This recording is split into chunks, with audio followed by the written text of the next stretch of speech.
proclamation.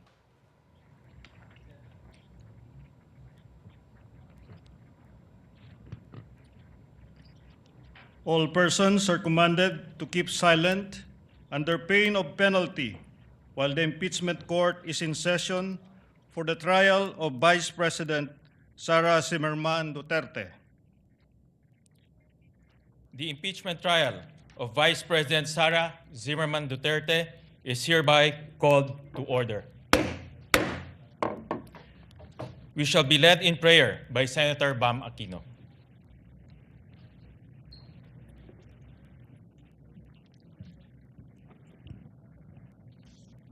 Panginoong Diyos, lumalapit po kami sa inyo upang gabayan niyo po kami sa aming tungkulin. Pagkalooban niyo po kami ng malinaw na pag-iisip upang hanapin at makita ang katotohanan na walang kinikilingan. Panginoon, ipaalala niyo po sa amin ang aming kapangyarihang pinagkatiwala ay hindi dapat gamitin para sa sarili kung hindi para lang sa bayan. Naway ang prosesong ito ay maging daan upang mapagtibay ang katarungan at tiwala ng mamamayan.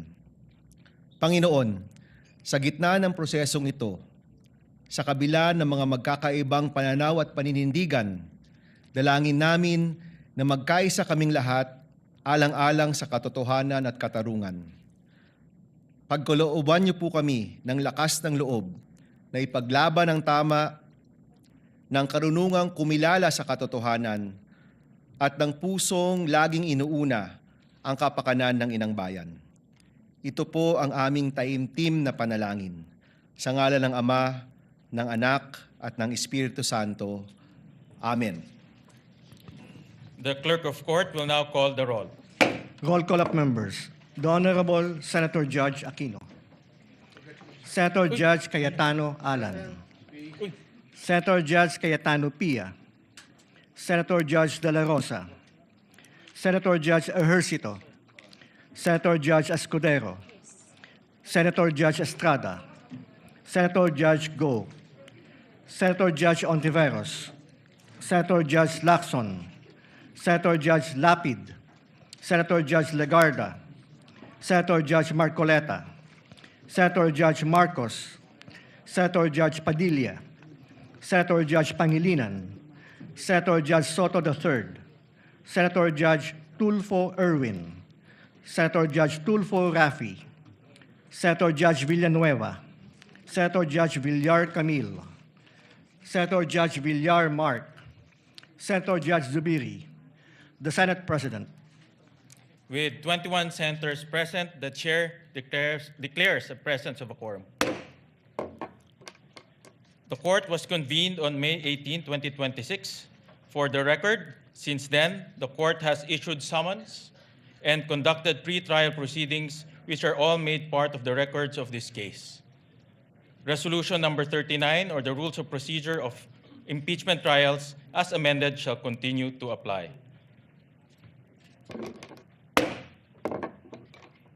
Your Honors, we are now ready to hear the statement of the Senate President.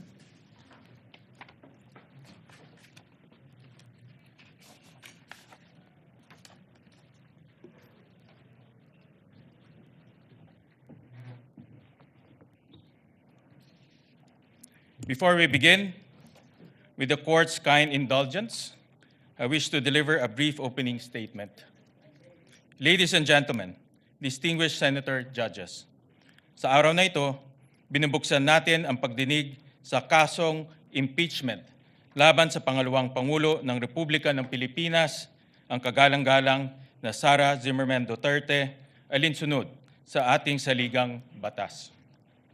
Sa pagtupad natin sa tungkuling ito, malinaw ang panata na ating sinumpaan to do impartial justice according to the Constitution and the laws of the Philippines. Ibig sabihin nito, ang bawat pasya natin ay dapat nakabatay lamang sa saligang batas, sa ating mga batas, sa mga alintuntunin ng hukumang ito, at sa mga ebidensyang ihaharap na walang kinikilingan at walang pinapanigan. Impeachment is a constitutional mechanism that holds the highest public officials of the Republic accountable to the people. We cannot achieve accountability, nor can we faithfully serve justice without the truth. Karapatan ng sambayanan na malaman kung may katotohanan ang mga paratang laban sa pangalawang Pangulo.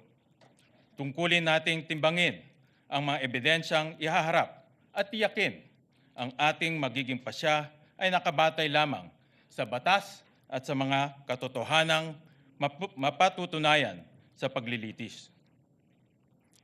Ipagkakaloob ng saligang batas sa Senado ang natatanging kapangyarihang dinggin, litisin at pagpasyan ang lahat ng kaso ng impeachment. Kakibat ito ang pananugutang tiyakin na ang paglilitis ay isinasagawa ng may integridad, kaayusan at buong paggalang sa proseso. Sisiguraduhin natin na magiging maayos, bukas at madaling maunawaan ng ating mga kababayan ang prosesong ito. Pagkakaloban ang magkabilang panig, ang prosekusyon at ang depensa ng sapat at makatarungang pagkakataon upang magharap ng ebidensya, magsuri at magtanong sa mga testigo at mailahad ng buo ang kani-kanilang mga argumento.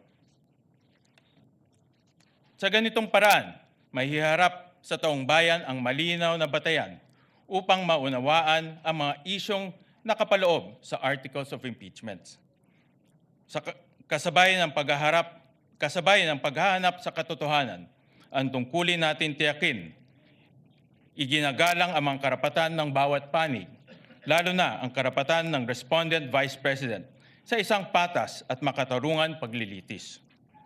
Due process and fair play must remain paramount at every stage of this trial.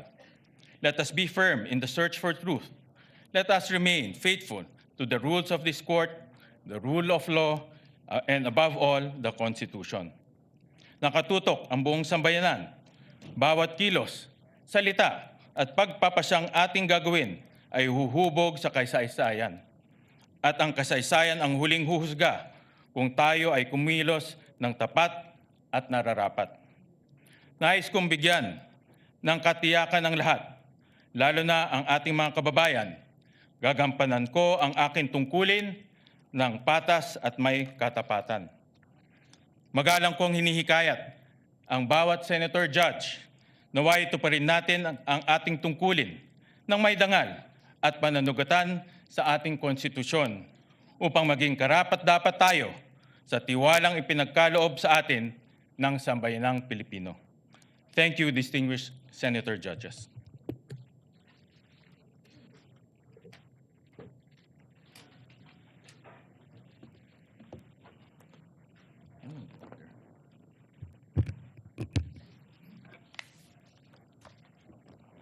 Pursuant to Rule 2, Paragraph 2 of the Rules of Procedure on Impeachment Trials, as amended, we now proceed to the election of the presiding officer of the impeachment court. Senator Judge Panfilo Lacson is recognized for the election. Point of order, Mr. Presiding Officer. Yes, we recognize the gentleman from Taguig.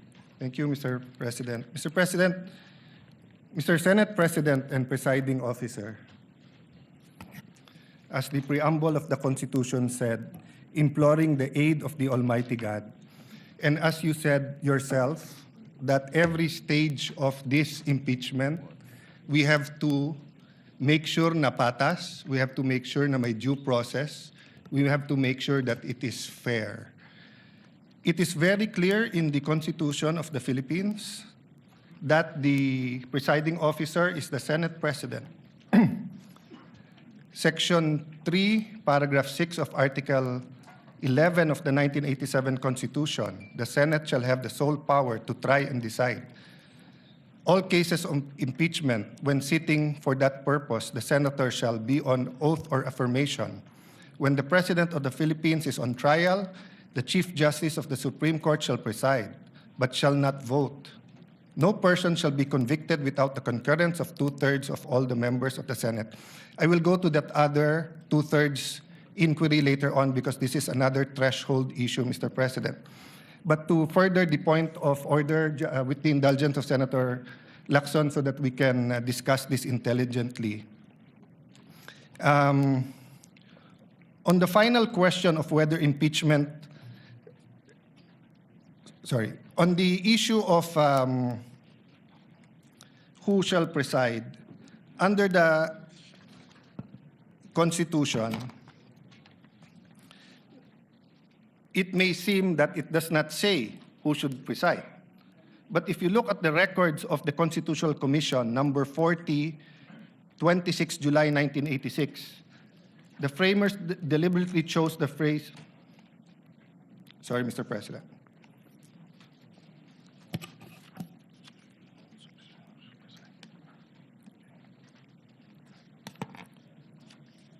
I am referring to Section 6, Article 11, and then Constitutional Commission number 41, 27 July 1986. The presiding officer, Mr. Treñas, Commissioner Davide is recognized. Thank you, Mr. Presiding Officer. I have some proposed amendments on Section 3, subparagraph 5. The presiding officer, Mr. Treñas, the gentleman may proceed. Mr. Davide, who later became Chief Justice, this is without prejudice to whatever amendments may be accepted by the committee when the Aquino amendments will be taken up. It would consist in adding a new sentence on line 20 before the phrase "no person shall be convicted," inserted the following: all other cases, the President of the Senate shall preside. The presiding officer, what does the committee say? Mr. Munsod, is it not understood that when the President of the Philippines is on trial, it is only time when the Chief Justice of the Supreme Court will preside? It is necessary to say that the Senate President shall decide during all the time. Presiding Officer, Mr. Davide, Mr. Presiding Officer, I precisely presented this because we had a distinction when it comes to the Chief Justice Supreme Court. But with that clarification, that in all other cases, it should be the President of the Senate who shall preside, I withdraw my amendment. So it is but elementary, Mr. President, in statutory, especially construction of the Constitution, that the spirit as well as the letter is followed. The spirit of the Constitution is that it is the Senate President who will preside. This is not an ordinary statement, dictum, or it was not a capricious statement in the discussion, precisely because the Senate President is elected by the majority. As an example, when Senator Pimentel did like the vote and did not vote with the majority, he offered to resign. So the point, Mr. President, is this. Number one, institutional integrity. We need to protect the legitimacy of these proceedings. Even with the substitute presiding officer acts fairly, a conviction or acquittal reached under constitutionally defective process would invite judicial challenge and cast doubt on the validity of the entire trial. Do we want to go 30 weeks? If we follow the number of days submitted in the pre-trial, 62 and 30, and 3 days every week, so 30 weeks yon. Then after the 30 weeks, we'll end up in the Supreme Court kasi kune-question natin kung tama ba kung sinong nag-preside. Why is it important? Why can't any of the 24 preside? Remember, under our very rules, hindi ko nababasahin para mas umikli. In our very rules, the presiding officer can decide on the spot, or he can throw it to the body, or he can call a caucus or whatever you call it to be able to decide. And we experienced that during the Corona trial, and that's one reason why everyone acclaimed the late Senate President Enrile, not only because of how he carried it himself, but how the consensus and how he carried it with the minority. Secondly, jurisdiction and regularity. The Senate's jurisdiction over an impeachment trial is constitutional. The exercise of jurisdiction must conform to the Constitution, and the Senate's validity adopted impeachment rules. We cannot say we're following the Constitution, then we will not follow the Constitution. If the Constitution and its framers prescribe who shall preside, who are we to change the Constitution here today? We cannot enlarge or diminish the Constitution arrangement through internal rules or through ad hoc resolution. Lastly, due process. Kailangan malinaw po sa lahat ng partido, both to the prosecution and the defense, kung ano yung korte, kung ano ang two-thirds, kung ano ang charges, kung sino magpre-preside. So kung now, during the first day, we're going to change who's going to preside, and it's against the Constitution, what more changes are we going to do in the next few days? Ano ang limit ng pwede natin palitan sa Constitution at hindi? The authority must come from the Constitution or the governing law, not from the vote of a tribunal. A litigant is entitled to have the case heard by the decision maker, designation by law. The law cannot say that ang mag-hear kay Senator Marcoleta ay Sandigan Bayan, tapos sa Court of Appeals natin siya dadalhin. Hindi pwedeng sabihin sa RTC dapat i-hearing si Juan de la Cruz, tapos sa Sandigan Bayan natin dadalhin. Hindi pwedeng sabihin tatlo sila sa CA, pero in this case, nagbotohan kami, isa lang kaming mag-hearing. Proceedings before a judge or hearing officer who lacks the legal authority are invalid regardless of fairness of the proceedings. A judgment rendered by court without jurisdiction is null and void and may be attacked anytime. It creates no right and produces no effect. It remains basic fact that in law, the choice of the proper forum is crucial, as the decision of a court or tribunal without jurisdiction is a total nullity. A void judgment for want of jurisdiction is no judgment at all. All performed pursuant to it and claims emanating from it have no legal effect. Tan versus Cinco, GR number 213054, June 15, 2016. Penned by Justice Perlas Benabe, First Division. The constitutional authority, Mr. President, is very clear. Now, let's put that aside for a moment. But we're not allowed to do that. But for a moment, let's put that aside, that the Constitution is not clear and does not tell us what to do. The rules of the Senate says that any amendment should be presented a day before.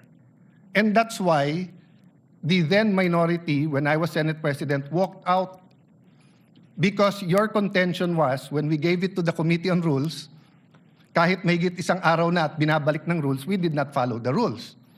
So on the rump session or alleged rump session on June 3, first of all, you did not have a quorum of 13. But let's assume for the sake of argument, I'm not giving you that point. As far as I'm concerned, it's in the Supreme Court, walang quorum on 12. Assuming may quorum on 12, you did not follow the rules. There was not a one-day notice for the rules. And then if you look at the records, this impeachment court adopted the rules on May 18. So that means that it is this impeachment court that now has to adopt any amendment to the rules. We did not debate that amendment to the rule.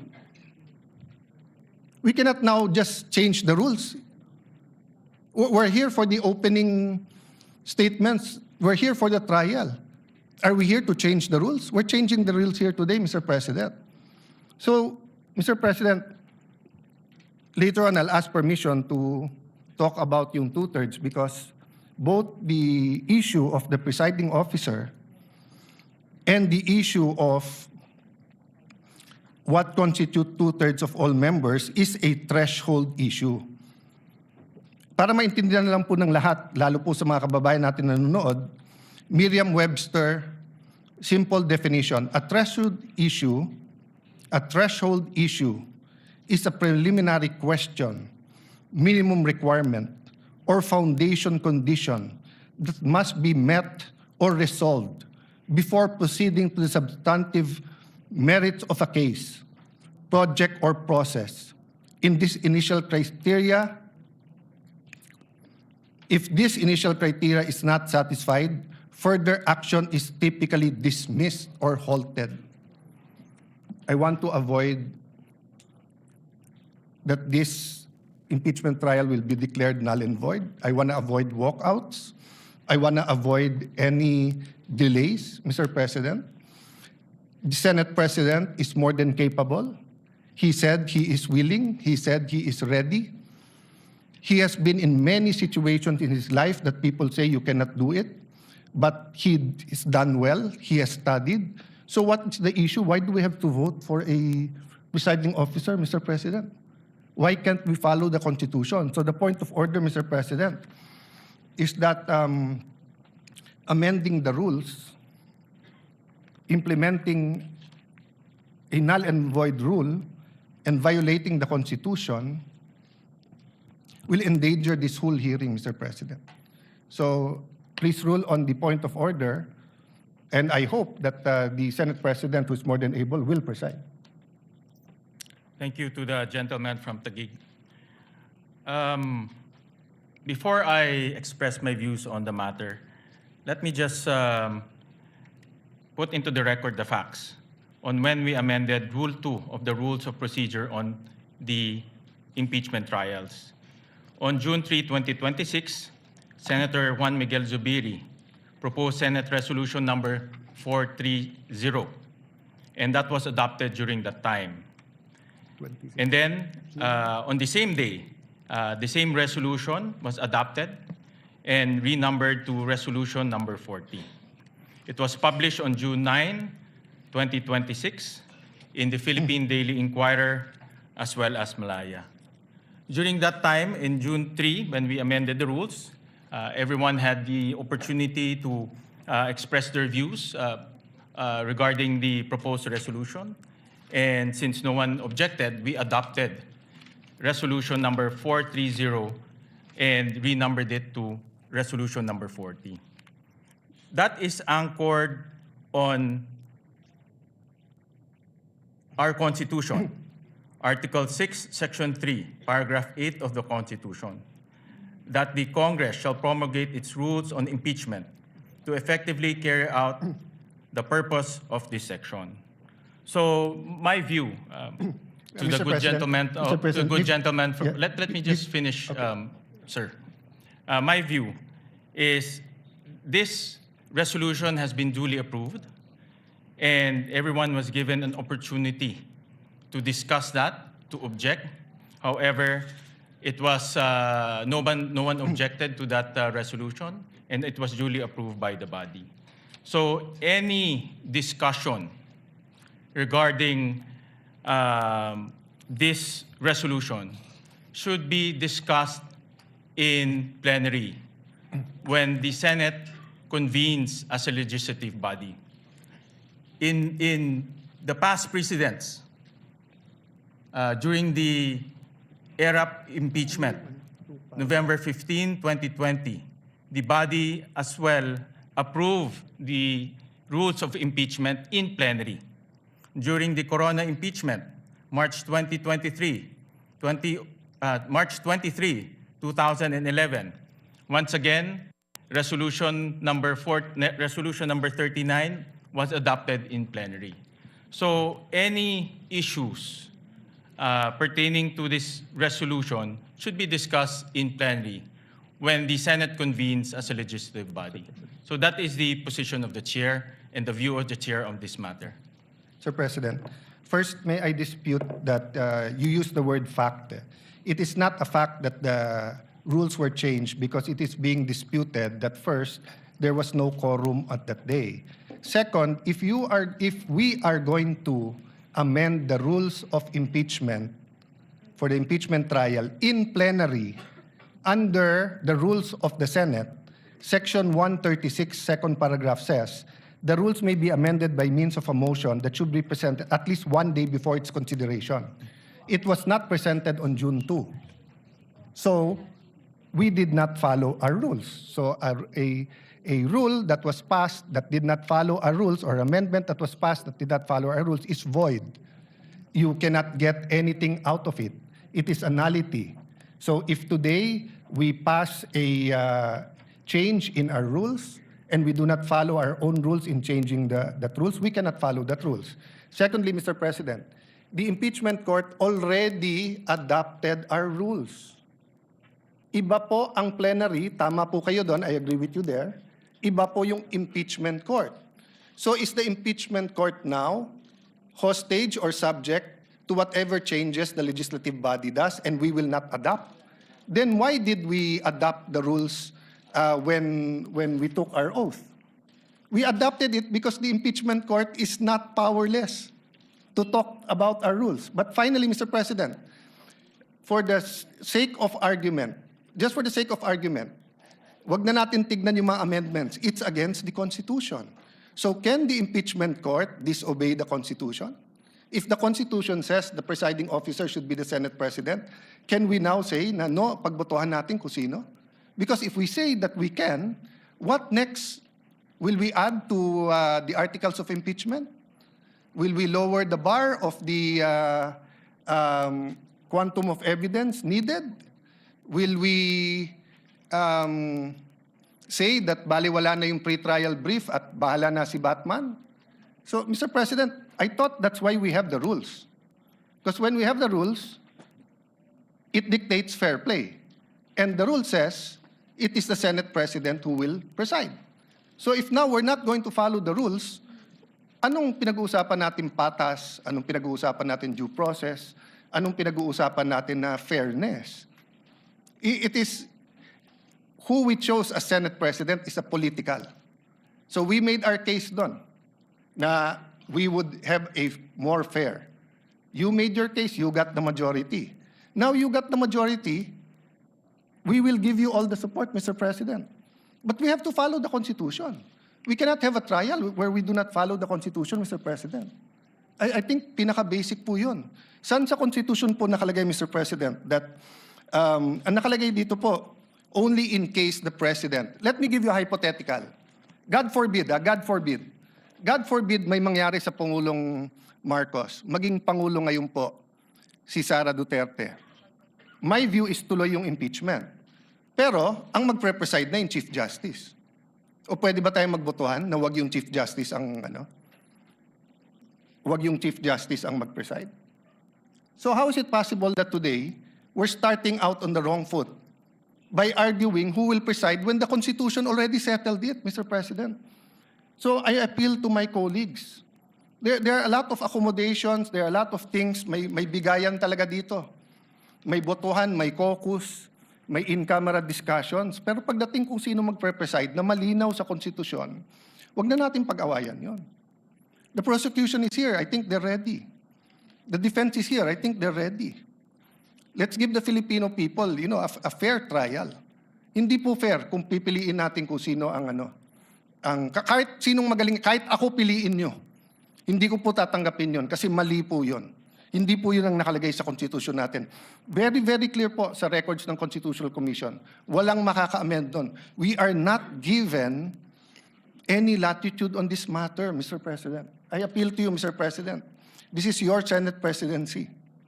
Thank you. Thank you for that, those views to the good gentleman from Taguig. Kanina po, nabanggit ko ho na in my manifestation as the Senate President, that resolution number 39, or the rules of procedure on impeachment trial, as amended, shall continue to apply. So in other words po, rin-recognize ho nitong impeachment court yung amendments na ginawa ho natin noong June 3. At kagaya ho ng nasabi ko kanina, the humble view of this presiding officer is if there are any discussion on resolution number 43, as adopted as resolution number 40, it should be done in plenary. Because doon ho natin in-amend yung, at doon ho natin in-adopt yung impeachment, rules of impeachment, doon rin ho natin in-amendahan. At nabigyan naman po ng oportunidad ang bawat isa para magkomento, magbigay ng pahayag, magbigay ho ng kanilang legal opinion.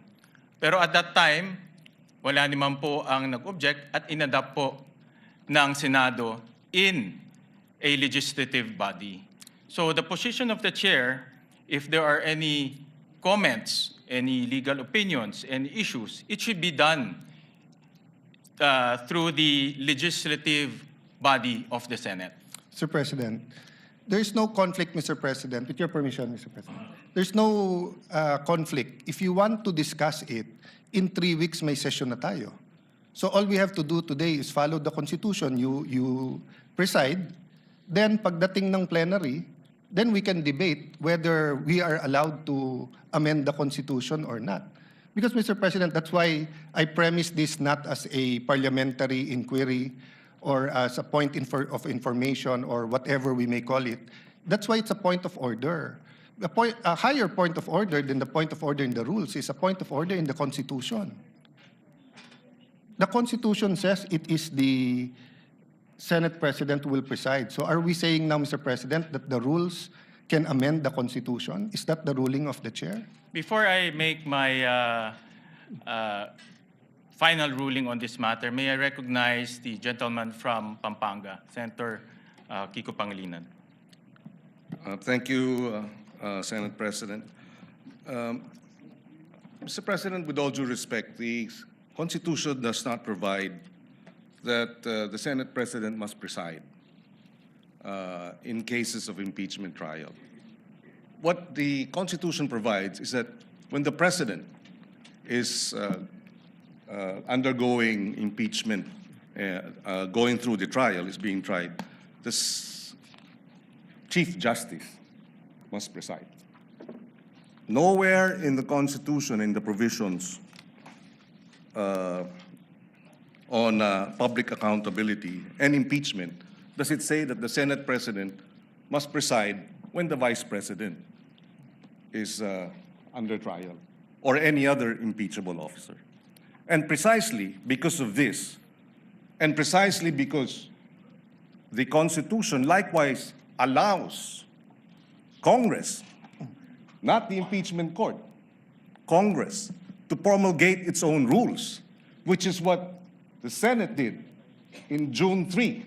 We proposed amendments to the rules under our rulemaking power, which, by the way, was subsequently ratified when we convened in a special session on June 17. The June 3 journal was ratified unanimously on June 17 when we had our special session. And in the June 3 minutes and the journal, precisely, we approved the amendments to the rules. This was further ratified on June 17.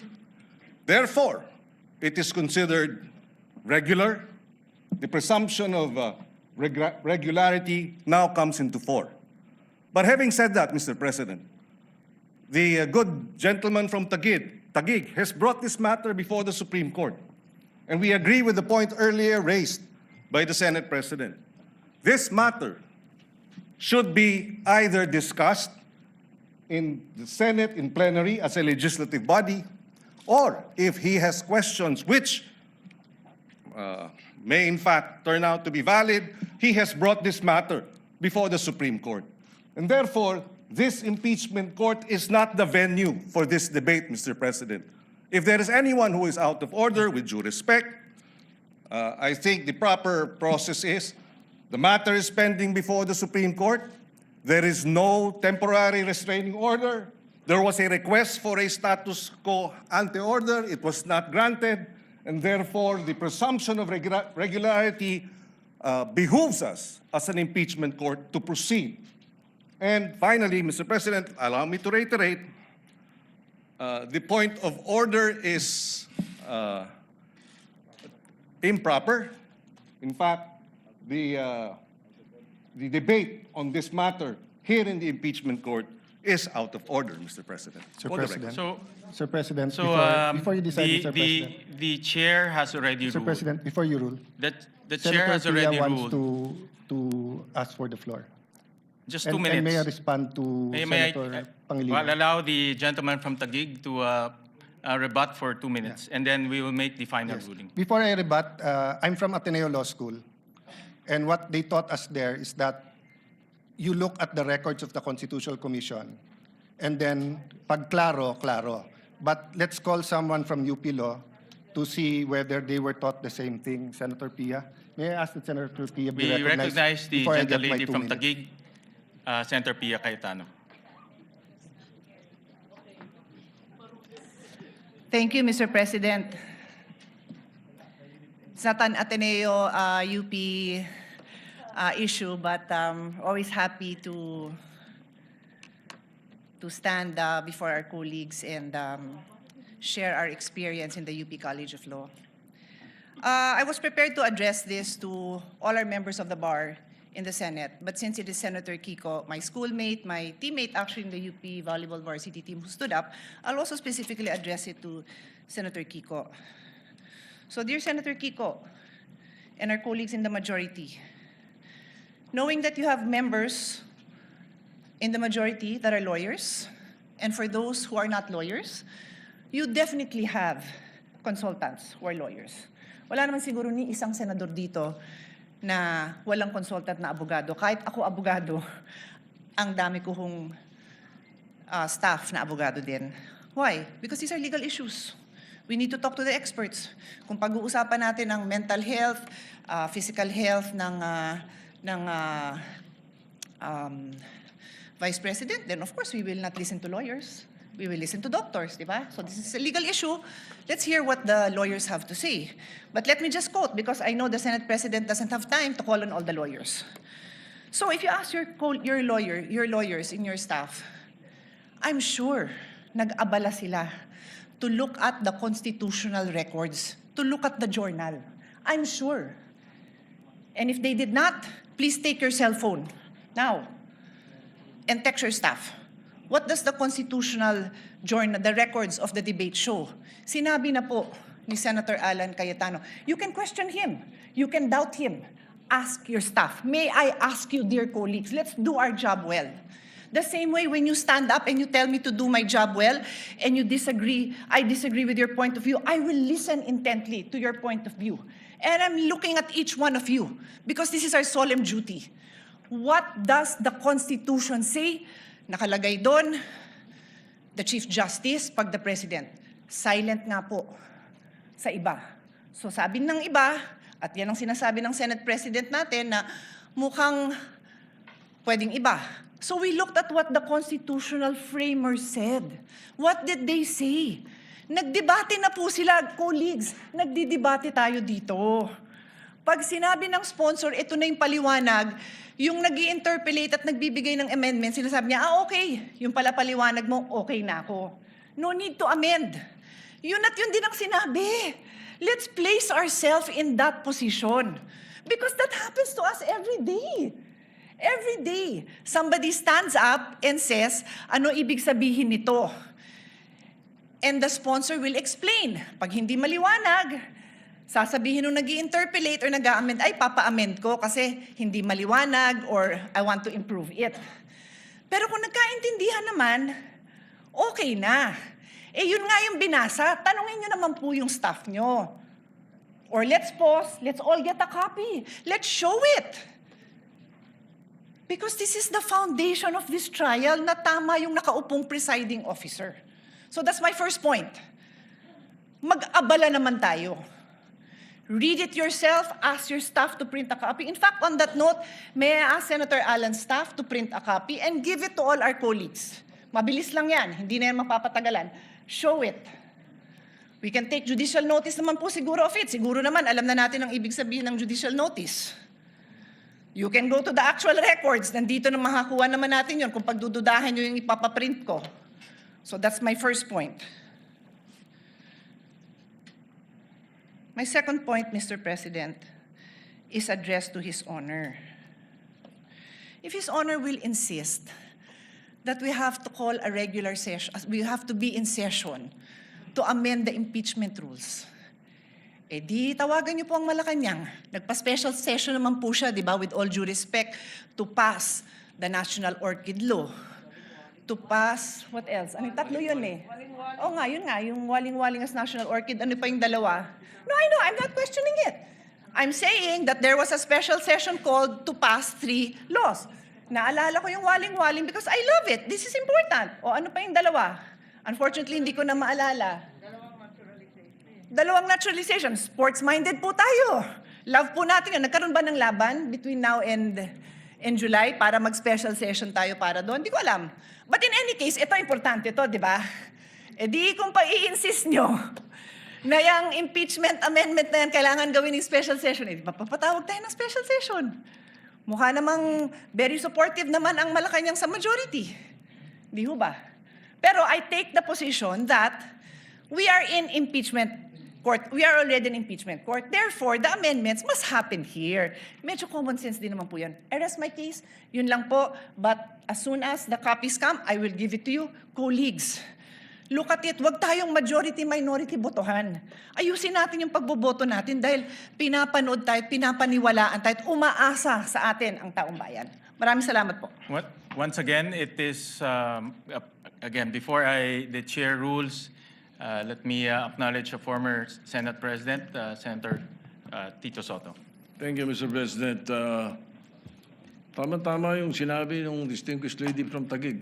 Tanungin daw yung mga legal staff. Binigay nga sa akin ng legal staff ko, eksakto nga ito. Article 11, Section 6, page 154. Constitution is silent regarding presiding officer of Senate impeachment. However, the Constitution expressly provides that the Chief Justice will preside if President is on trial. O ngayon, yung mga graduate ng Ateneo, tsaka ng mga UP, ito ngayon yung legal maxim. Expressio unius et exclusio alterius. In other words, the express mention of one thing is the exclusion of another. Palagay ko, naintindihan nyo lahat ganyan. Itong akin, sa publiko yung sa akin. Ang sinasabi ng publiko ngayon, nanonood sa atin, dapat you should not resort in too much technicalities kasi ang public interest ang iniisip nila rito. They want to expedite the proceedings. They want the trial, not rules. They're interested in the trial, not rules. In the interest of justice, sabi nga nila, sometimes rules are not sacrosanct. But itong nangyayari ngayon dito, ang publiko ang importante rito. Where does the Constitution emanate from? From the public, from the people of the Republic. So, desisyonan nyo na to, Mr. President, para matapos na. Sir President, can I have my 2 minutes? Sir President. Once again, let me reiterate the position of the chair.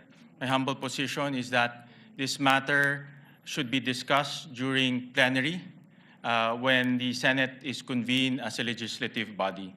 And may I ask the gentleman from Taguig if he is objecting to this position? Yes. I'm objecting to the position and will call for a vote. May I explain? I think under the rules, I can explain why I'm asking We'll for a call vote. for a vote first, Mr. and then President, we can explain, Mr. President, under the rules, I can explain why I'm calling for a vote first, so that I can convince them to vote for me.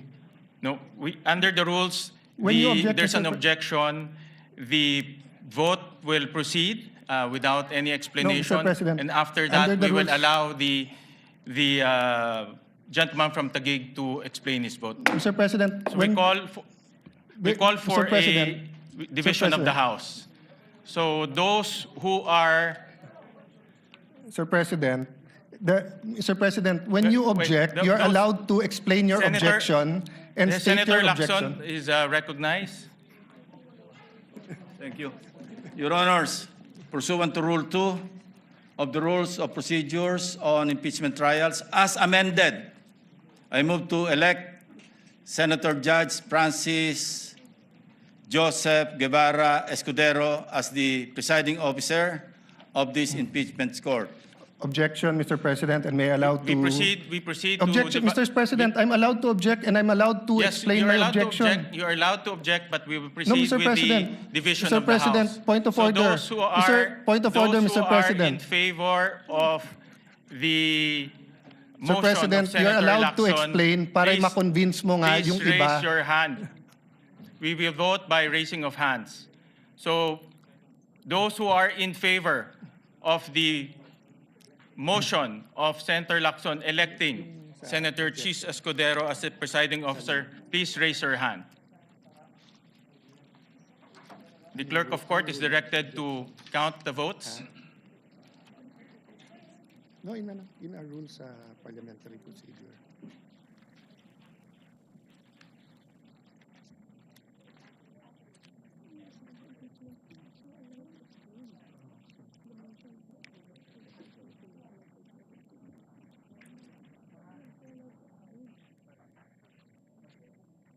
How many? How many? Explain my vote, Mr. President. Hold on, allow the chair to make a ruling. Those who are against to the motion of Senator Lacson electing Senator Chis Escudero as the presiding officer, please raise your hand.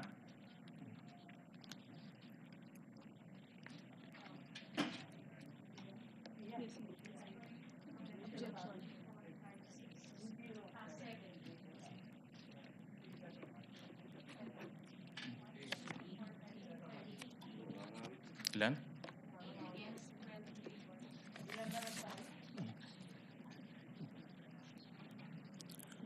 The official count is 12 in favor, 8 against. The majority, those who are in favor, has it. Mr. President, The may I court explain? resolves to elect Senator Chis Escudero as presiding officer of the impeachment court. The duly elected presiding officer shall, under the same oath taken on May 18, 2026, immediately assume and exercise all powers, functions, duties, and prerogatives pertaining to or vested in a person presiding over the impeachment trial under the rules of procedure on impeachment trials, as amended, and shall give full effect to the powers inherent to the courts under Rule 135, Section 5 of the Rules of the Court. Mr. President, may I now explain my vote? You are allowed to explain your vote. You Mr. have 2 President, minutes. first of all, we cannot violate the Constitution. We put the whole impeachment trial at risk here. What Senator Tito Soto, former Senate President, what his staff did not tell him is that there is such a thing as procedural due process, and that who presides goes into due process and fairness. The Latin term that he mentioned was for enumerations, that when there are enumerations at hindi kasali doon, in this case, there was a statement that in only one case it would be the Chief Justice, because member of the Constitutional Commission who became Chief Justice, the VIDE, was going to amend precisely the Constitution to state the Senate President shall preside. But upon explanation by the sponsor that it is understood that it is the Senate President, then it should be the Senate President. And dun sa sinabi ni Senate President Soto that ang gusto ng tao ay mag-umpisa na, precisely, kanina pa dapat tayo nag-umpisa kung nag-preside ang Senate President. Secondly, this is when you have threshold issues, issues that go into due process fairness. If we're going to say that ang gusto ng tao i-convict na lang, then let's just blurt it out. Now, if we're going to say we want a fair trial, let's make sure that every aspect of this trial is fair. So that's why, Mr. President, if you read the rules, the presiding officer shall have the power to make an issue by himself or by the Secretary of the Senate all orders, mandates, writs, authorized by these rules of the Senate, and make and enforce such other regulations, orders, premises that the Senate may authorize or provide. Nandito din, Mr. President, that the Senate President may by himself, or bottom line, Mr. President, pwedeng mag-decide ang Senate President o sa atin. And Mr. President, there are issues that goes into fairness. You know, the AMLA will be a witness here.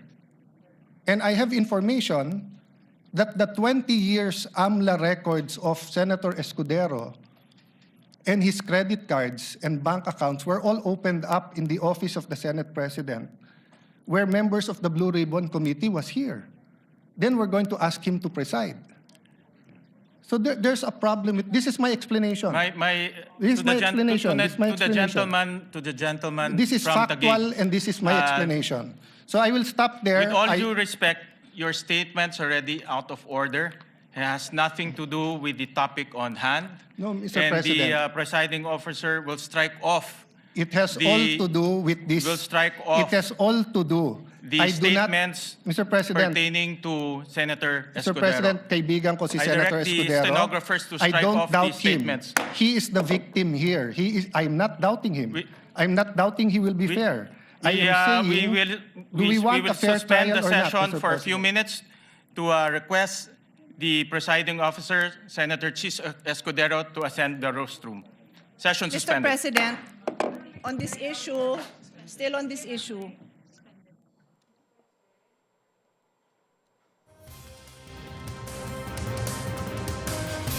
Alright, well, Professor, nakita natin. So, on a vote of 12-8, si Senator Chis Escudero has been elected as presiding officer of the impeachment trial. Napakinggan natin, Professor, yung naging argumento ng dalawang panig. Ano po sa tingin nyo ang nananaig? May tama, may mali? Okay lang ba na nag-elect ng ibang presiding officer? I think yung hindi natin napag-uusapan or hindi napagdebatihan is, well, una, clear talaga in the constitutional text na yung presiding officer tinatakda lang ng saligang batas for trial of a president. So pag Chief Justice, hindi naman, o yung Chief Justice yung nagpe-preside doon.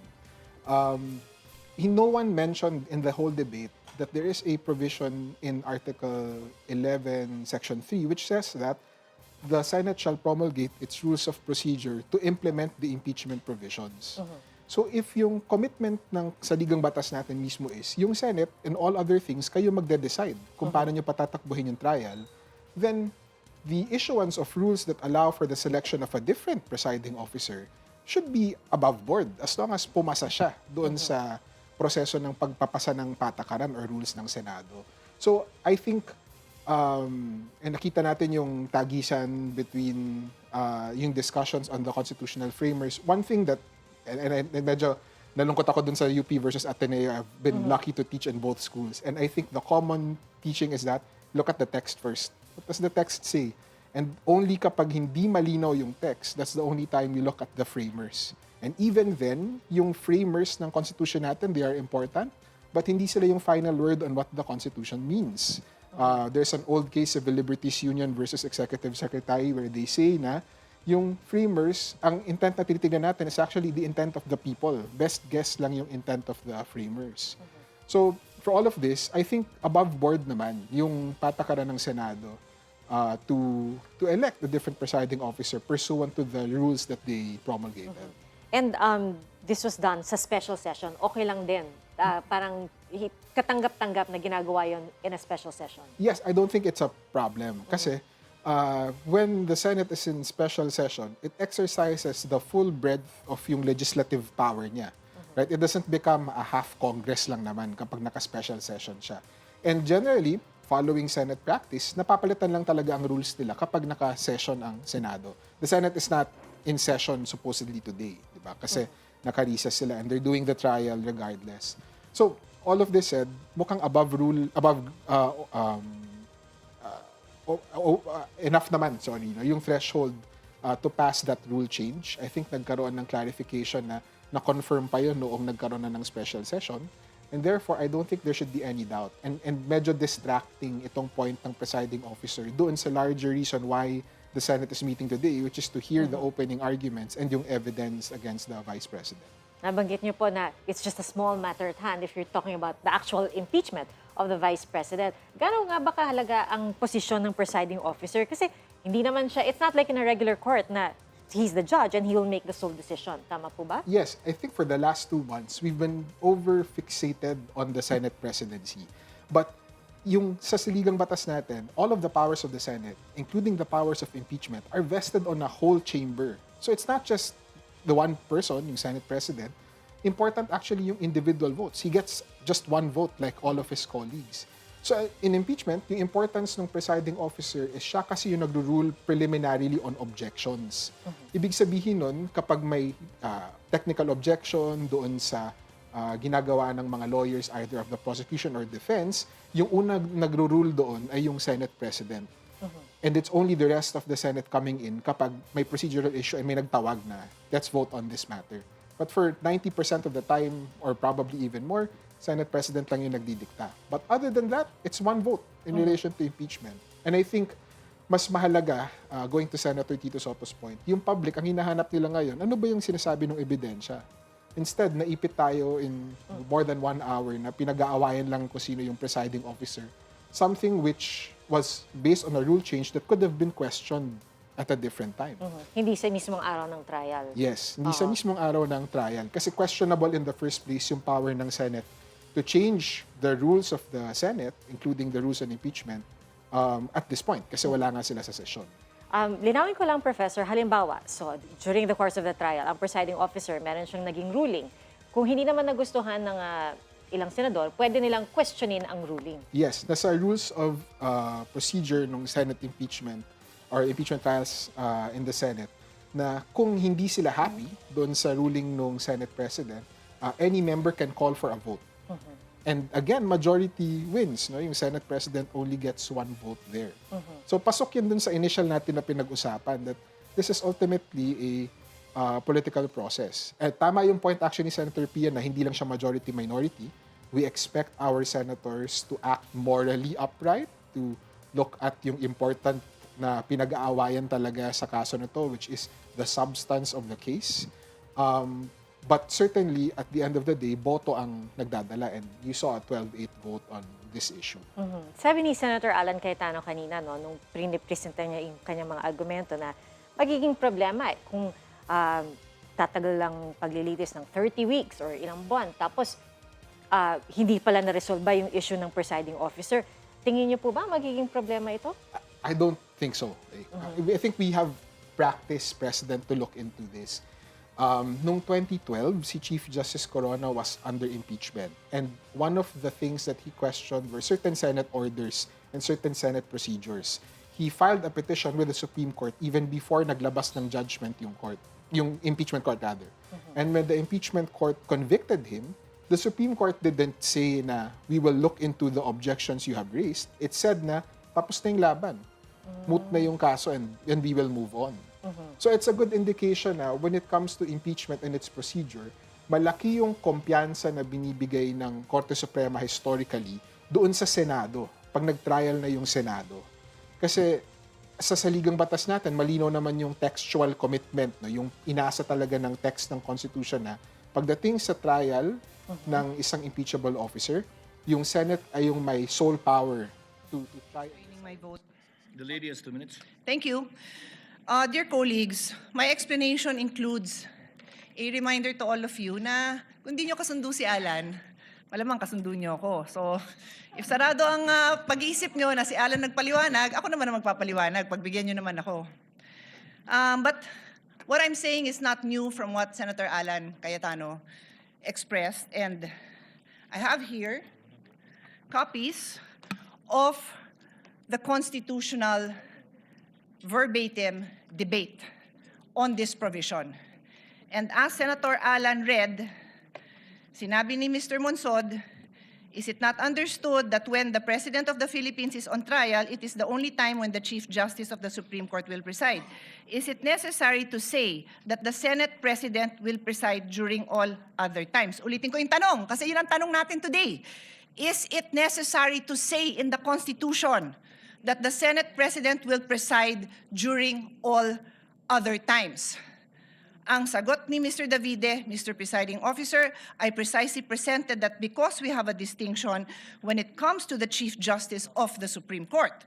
But with that clarification, that in all other cases, it would be the President of the Senate who will preside, I withdraw the amendment. Kaya clear sa Constitution that in all other cases, the President of the Senate will decide. Hindi ho applicable dito yung excluso unos. Hindi ko na-memorize yan kasi I graduated in 1991.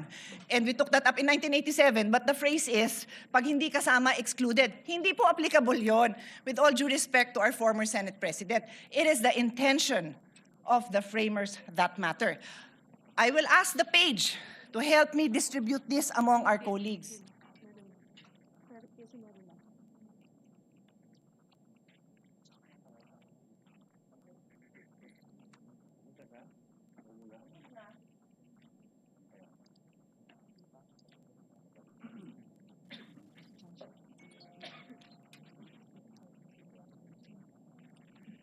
I have also asked our staff to actually copy. I am environmentally friendly, so ayoko sana ng papel.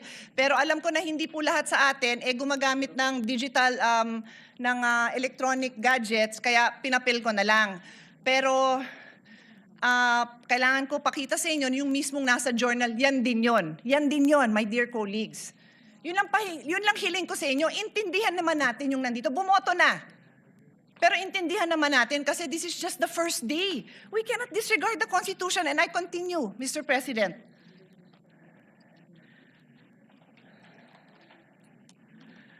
We have enough jurisprudence, more than enough, to explain to us, even in layman's term, what basic legal principles are. And one of the most fundamental principles of constitutional construction states that we give effect to the intents of the framers of the Constitution. With this vote, did we give effect to the intentions of the framers of the Constitution? Sinabi nga Senate President ang magpe-preside.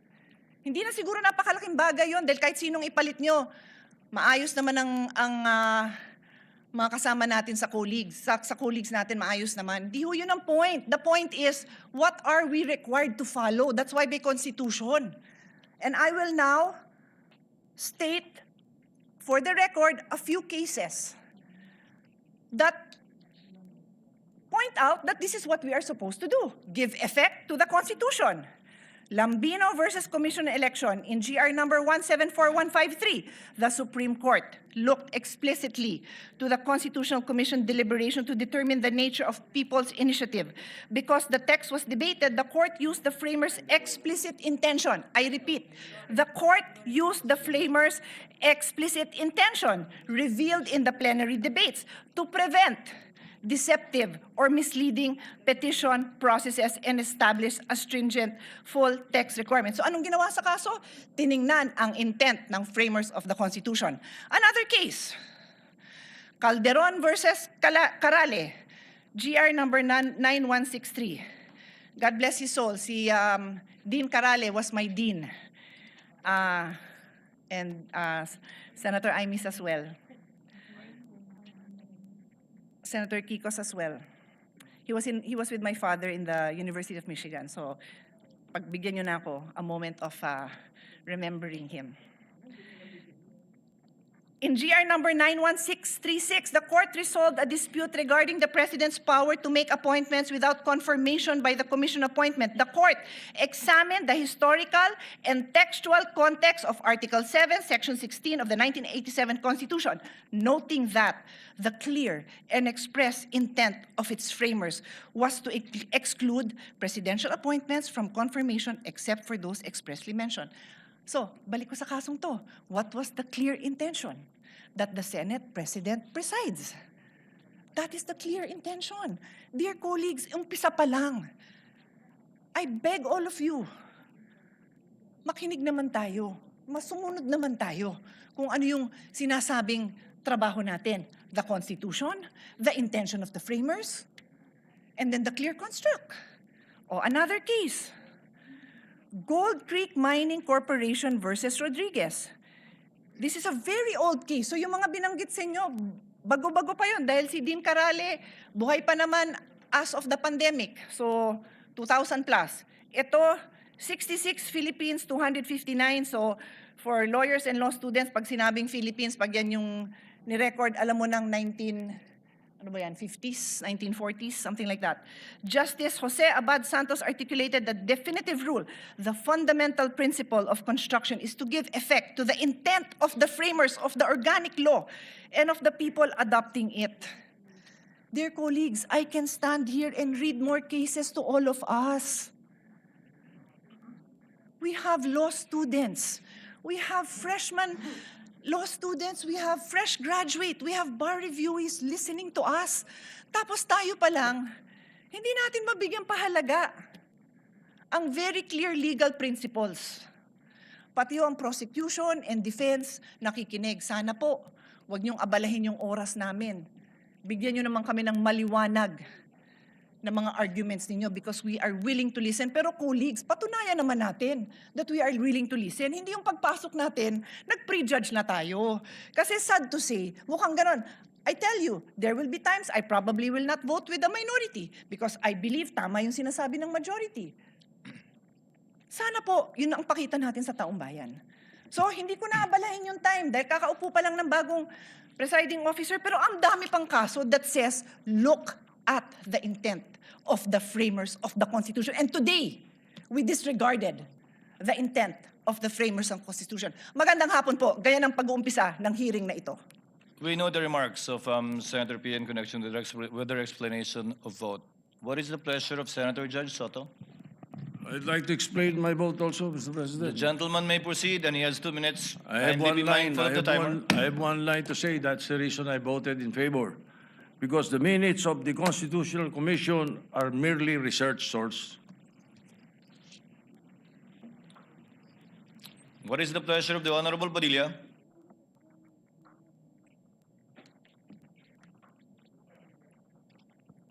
Ginoong, Will the gentleman explain his vote? opo, The gentleman may proceed. You have 2 minutes, sir. maraming salamat po, Ginoong punong tagapamahala. Mga mahal kong kasama, sa loob po ng 4 na taon na ako po ay ibinoto ng ating mga kababayan at nagsilbing senador, ako po ay naging tagapangulo ng komite ng Constitutional Amendments. At tuwing meron pong pagdinig, ang lagi po naming pinapatawag ay yung mga sumulat ng konstitusyon. Bilang sila po ang nakakaalam kung ano ang puso, ang diwa ng konstitusyon. Malinaw po na kung meron tayong pakikinggan, yung creator. Hindi po ba? Tayo naman po lahat ay naniniwala sa Panginoong Diyos, kaya tayo po ay naniniwala sa salitang creator, tagapaglikha. At ang lumikha po ng konstitusyon ay itong mga taong nabanggit sa ipinamahagi ng ating mahal na Senadora Cayetano. Malinaw po dito. Nasabi na po sa English ito. Mainam po ay sabihin po natin sa Tagalog upang mas maintindihan po ng ating mga kababayan. Bingi po ako ng tulong sa Google kasi legal terms po ito. Hindi naman po ako nagtapos sa UP, hindi rin po ako nagtapos sa Ateneo, nagtapos po ako ng criminology at UP rin sa University of Prison. Ang sabi po dito, sa Tagalog po Ginoong Presiding Officer, eksakto ko itong hinihain dahil nagkaroon tayo ng pagkakaiba pagdating sa punong maestrado ng Korte Suprema. Ngunit sa paglilinaw na iyon, na sa lahat ng ibang mga kaso ay ang Pangulo ng Senado ang mamumuno. Kaya binabawi ko ang nasabing susug. Ang nagsabi po nito ay ang dating Justice Davide. Ngayon, mga mahal kong kasama, at sa ating po mga taga-subaybay, ang batas po ay precise. Hindi po ito pwedeng iba-ibahin o baluktutin. Kung ano ang sinabi lalo ng saligang batas, ay sana po ay panghawakan natin. Ngayon, sa loob po ng 4 na taong ko dito, lagi pong sinasabi yung tradisyon. Minsan, yung rules na yan, nawawala yan Ilang beses na ho ako naguluhan dito dahil, teka, sundin natin yung tradisyon kaysa yung rules. 2 beses na po nagkaroon ng impeachment. Yung unang impeachment,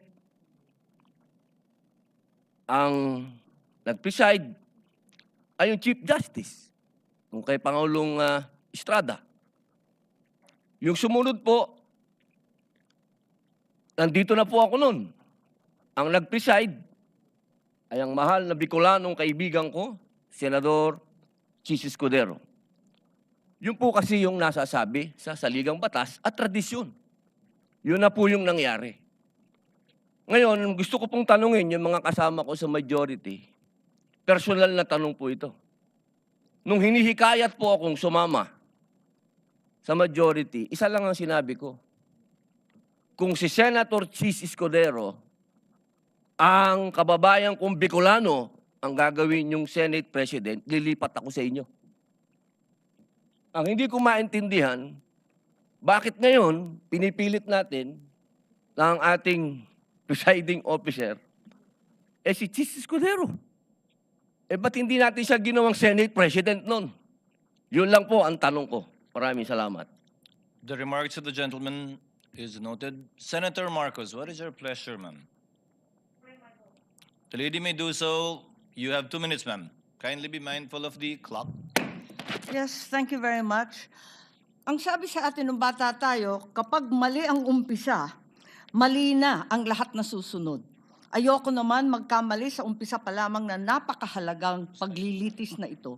Unang-una, paulit-ulit na nating sinaad na ang ating saligang batas ay hindi maaring baluktutin. At napakaklaro nito. At ang sinasabi ng ating Constitution of 1987, Article 11, Section 3, Number 6, all other impeachable officers ang sinasabi, carving out therefore the exception that proves that rule, that the Chief Justice is the single exemption, and otherwise the presiding officer should be the Senate President. It is the exception that proves the rule. Palibasa na uso ang Latin, may kabaliktaran din sa kinote ni Senator Soto, expressio unius est exclusio alterius. Palibhasa, hindi naman in-exempt, ibig sabihin na laging dapat ang Senate President ang presiding officer. Ikalawa, nakita naman natin ang mga debate, ang listahan ng mga sinabi at paliwanag nung dating Chief Justice natin, si Mr. Davide, nung panahon, nung convention. Contextual reading and the thorough debate do not allow for any interpretation whatsoever, and we should abide by that. Ikatlo, yung kaduda-dudang quorum nung June 3 na pinapaliwanag ng aming minority leader na hanggang ngayon nakatenga pa rin. Kung tutuusin, nung sinasabing na amyenda, yung Supreme Court petition ay pending pa, kaya hindi karapat-dapat na yon ang sundan. Ikalima, it's not the impeachment court but the Senate that amended the rules. Kaya para sa akin, napakaraming dahilan. Huwag sana nating sayangin itong napakahalagang responsibilidad natin at huwag mag-umpisa sa mali itong paglilitis. Maraming salamat. Thank you, Senator Marcos. Duly noted and entered into the records. The pleasure of Senator Legarda. Senator Judge Legarda, rather.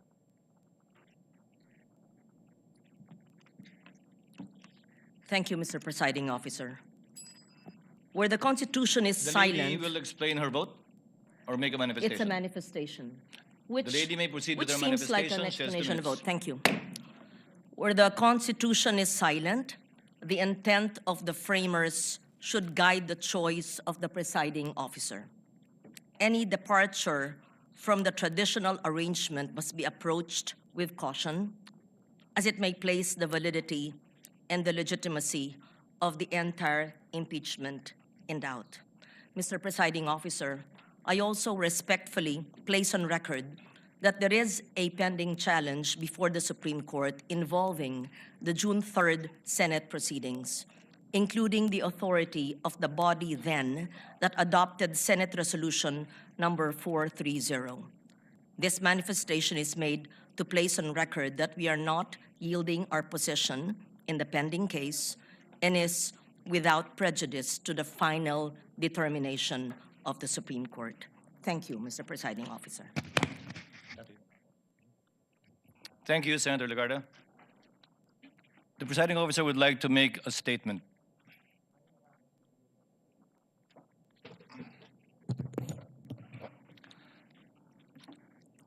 sa mga ginagalangan kong kapwa Senator Judge, sa ating mga minamahal na kababayan, sa mga partido sa kaso na kabinbin ngayon sa Senado, isa pong maganda at pinagpalang hapon sa ating lahat. Sa araw na ito, muling gagampanan ng Senado ang isa sa mga pinakasagradong tungkuling iniatas ng saligang batas. Ang pag-upo natin bilang isang impeachment court para litisin at husgahan ang pangalawang Pangulo. Kinikilala ng ating saligang batas na may mga opisyal na may hawak ng kapangyarihan at pananagutan na napakabigat para sa kanila lamang itinakda ang impeachment bilang tanging paraan para sila ay panagutin. Article 11, Section 2 of the Constitution enumerates these officials: the President, the Vice President, the members of the Supreme Court, members of the Constitutional Commissions, and the Ombudsman. They are not ordinary public officers. According to the late former Senate President Juan Ponce Enrile, they hold, quote, the highest and most sensitive offices of government. They may be removed from office only upon conviction for offenses of the highest constitutional gravity: culpable violation of the Constitution, treason, bribery, graft and corruption, other high crimes, or betrayal of the public trust. Impeachment is a means to preserve constitutional government through the removal and disqualification, if so warranted, of an unfit official from a position of public trust. 5 opisyal pa lamang ang na-impeach ng Kamara de Representantes sa ating kasaysayan sa ilalim ng 1987 Constitution. Una, si dating Pangulong Joseph Estrada noong 2001 na ang paglilitis ay naungusan ng mga pangyayaring humantong sa EDSA 2. Ikalawa, si Ombudsman Mercy Gutierrez noong 2011 na nagbitiw bago pa man mabuksan ang kanyang paglilitis ng Senado. Ikatlo, si Chief Justice Renato Corona noong 2011 din na nilitis na patunayang nagkasala at inalis sa tungkulin ng impeachment court bilang punong mahistrado. Ikaapat, si dating COMELEC Chairman Andres Bautista noong 2017 bagamat nagbitiw siya sa pwesto bago pa man mapadala ang Articles of Impeachment sa Senado. At ikalima, si Vice President Sara Duterte noong 2025. Subalit ang nasabing Articles of Impeachment ay idineklara ng Korte Supremang null and void ab initio kung kaya't ito ay inarchive ng Senado. Siya ay muling na-impeach sa kasalukuyang taon at ngayon naharap sa paglilitis na ito. Ipinakikita lamang na maikling talaan ito na ang impeachment ay hindi isang pangkaraniwang kaganapan.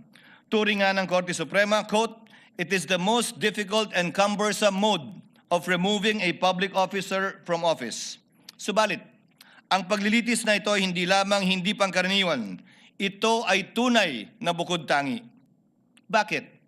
Una, si Vice Presidente Sara Duterte ang kauna-unahang opisyal na 2 beses na na-impeach ng mababang kapulungan. Pangalawa, siya ang kauna-unahang Vice Presidente na haharap sa paglilitis ng isang impeachment court at pangalawang opisyal lamang na halal ng sambayanan na sasailalim sa prosesong ito. Pangatlo, siya ay hinahalal ng may pinakamalaking mandatong pinagkaloob ng sambayanang Pilipino sa sinumang kandidato sa ating kasaysayan. Mahigit 32 milyon o 61% ng kabuuang boto para sa ikalawang Pangulo. Pang-apat, ang Articles of Impeachment laban sa kanya ay inendorso ng 277 na miyembro na kumakatawan sa ating mga mamamayan mula sa iba't ibang distrito at sektor at ng ating bansa, na katumbas ay mahigit 80% ng kabuuan ng Kamara de Representantes. Terminating an elected mandate before the end of its term is among the most drastic acts our constitutional democracy can undertake. This is why the trial must be guided with prudence, tempered by caution, and marked with unquestionable impartiality. We must avoid even the appearance of impropriety and observe the cold neutrality of an impartial judge at all times. May I therefore caution my fellow senator judges, the prosecutors, the respondent, and their respective counsels and witnesses to refrain from making any comments and disclosures to the public pertaining to the merits of this trial as mandated by the impeachment rules itself. Let us heed the words of the Supreme Court that said, impeachment is not a chance to settle political scores. It is not a stage for political theater or personal attacks, because when the focus shifts to the person rather than the alleged wrongdoing, the process loses its integrity. As presiding officer, I shall do my part to uphold the fairness and integrity of this process and shall see it through to its proper conclusion. At this point, I would like to thank my colleagues for their trust and confidence.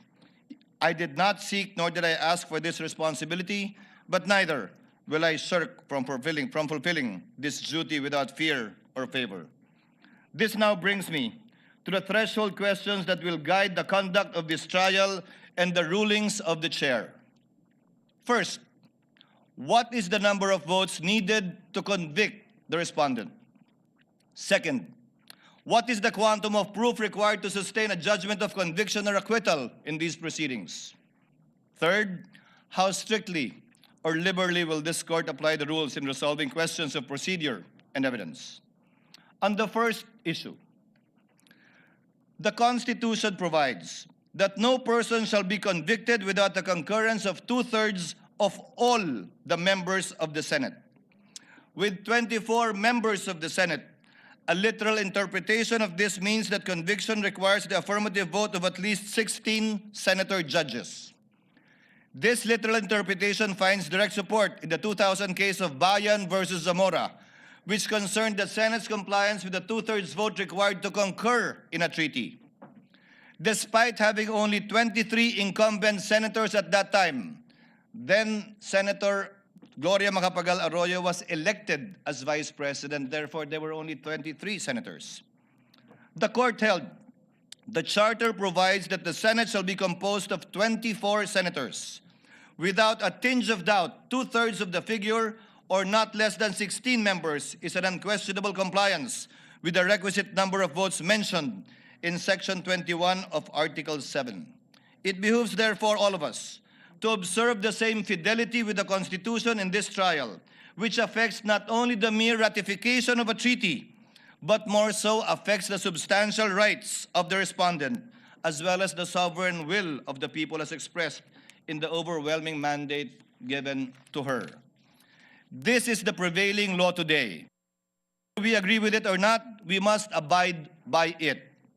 However, those who disagree are not without recourse, because this is without prejudice to the right of any party who holds a different view to seek judicial relief.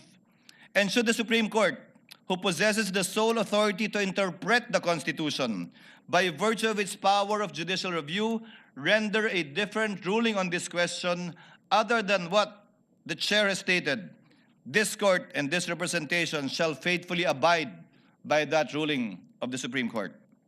On the question of quantum of proof, given that impeachment is a sui generis constitutional proceedings, the standards of proof that govern administrative, civil, and criminal proceedings do not apply. However, this does not mean that senator judges shall rely solely on their conscience in deciding this case.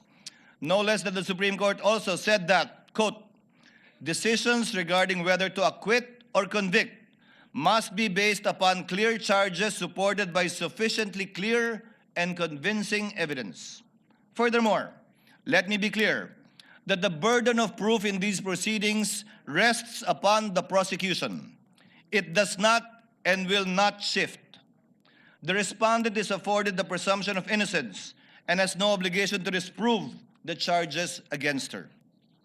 Finally, we turn to the application of the rules of court in these proceedings. Rule 1, Section 6 of the Rules of Courts provide that the rules shall be liberally construed in order to promote their objective of securing a just, speedy, and inexpensive disposition of every action and proceeding. We are also guided by the Supreme Court's Bench Book for Trial Judges, which reflects a long-standing principle of adjudication. In case of honest doubt about the admissibility of evidence, it is a better policy to rule in favor of admission and let the senator judges decide whether to give it little or no weight when deciding upon the case in the final outcome. But let me be clear. A liberal construction of the rules is not a license to ambush the opposing party, bypass due process, or introduce unverified evidence that would prejudice the fair and orderly conduct of this trial. Accordingly, consistent with the demands of due process, fair play, and the orderly administration of justice, the chair will construe the rules liberally so that, number one, the prosecutors may be able to adequately present their case, that the respondent may be able to rigorously test it.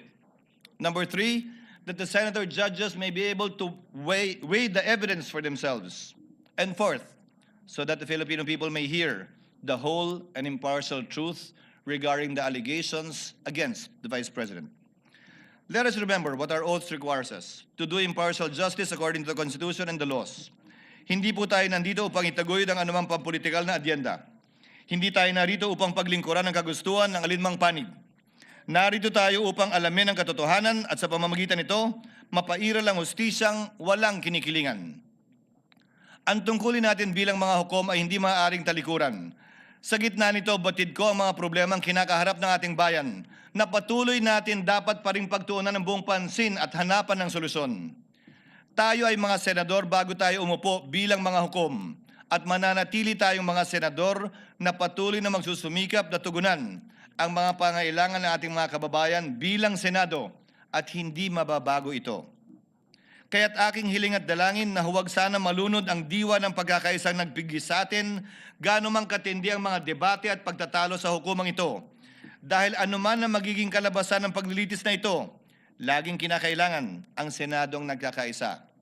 Dalangin ko po na sana pagkalubad tayo ng katatagan, karunungan, pagpapakumbaba at pag-unawa upang magampanan nating lahat ang ating tungkulin bilang mga hukom.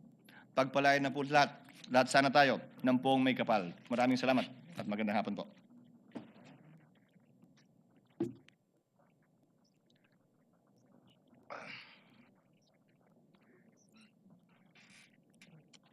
Sir Presiding Officer. Before we continue, Chair would like to make of record that Senator Joel Villanueva will insert his explanation of vote into the records. If there are no objections, Chair dispenses with the reading of the minutes of the Journal of the May 18 Proceedings, 2026, and consider the same as approved. On the motion? There being no objection, Journal is hereby approved. Senator Cayetano? Mr. President, let me thank you and just make the manifestation that this representation believes that it is a threshold issue, the number of senators to convict, and 2/3, the logical, fair, that would give justice to the Constitution 16. So I thank you for that statement. And as you mentioned, it is a statement of the court, not only of the presiding justice, because napaka-importante na sa umpisa pa lang, alam na ng prosecution at alam na ng depensa kung ilan. Having said that, Mr. President, as to the issue of the presiding officer, not to take up more time, I'd like to register a continuing objection, but instead of giving my arguments, may I submit it in writing, with basically saying that violation of the Constitution is not a technicality. But if our dear colleagues will allow, we will just submit it in writing, Mr. President. Whoever wants to continuing join. objection of the gentleman is noted, and he may so submit his extended written explanation in writing for the record. Senator Cayetano? Thank you, Mr. President. Just a few administrative matters with your indulgence, dear colleagues. The lady may proceed. Thank you. I read that we have rules for our resource panel and also our prosecution and defense that no drinks and food allowed. May I respectfully request that they be allowed to have water. It's a basic human right naman siguro na makainom ng tubig.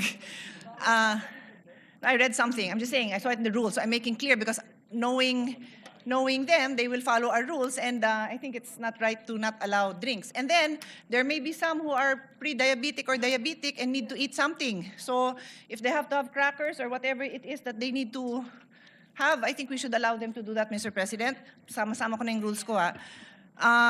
And then they should also be allowed to have a bathroom break. I don't want them to also, may ibang klaseng sakit naman yung hindi nakakapunta sa banyo, so may they automatically be allowed. I think they're responsible enough to, they're a whole team. There's like a dozen of them here. And then finally, sitting is the new smoking. May we also allow them without them having to ask for permission to stand up, stand in the back, and to stretch their legs, because it is not healthy to be sitting down for 2, 3, 4 hours, and I think our hearings will go on for a long time. So that is my humble submission for the health and wellness of our prosecution and defense panel. Thank you, Mr. President. Noted, and we will discuss the matter with the parties. Senator Pangilinan. Yes, Mr. President, if I may be likewise allowed to submit a written explanation of my vote, particularly on the matter of referring to the Constitutional Commission when the debates of the Constitutional Commission, Mr. President, where I believe there is a contrary opinion, which the Supreme Court, in fact, ruled in previous rulings, the Chavez case, Mr. President, for the records. Noted, the gentleman may do so. If there are no other matters, we now proceed to trial. The clerk of court will please call the case before this impeachment court. Case number 004-2026 in the matter of impeachment trial of Vice President Sara Duterte. Appearances for the prosecution.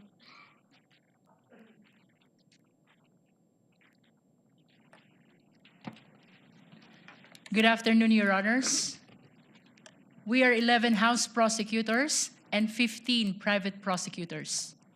I am Representative Jervil Jinky Pitrix Luistro, appearing for the prosecution. We are ready, Your Honor.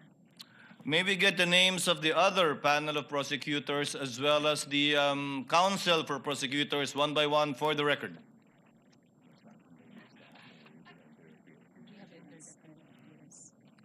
Good afternoon, if Your Honors, please. We have already submitted the names of the public and private prosecutors who have formally entered their appearance. Ako po si Representative Jose Manuel I. Diokno, magalang pong humaharap sa Senate Impeachment Court. Ready po. Noted. Good afternoon, Your Honors. I am Representative Laila De Lima from the Mamamayang Liberal or ML party list, respectfully appearing as public prosecutor.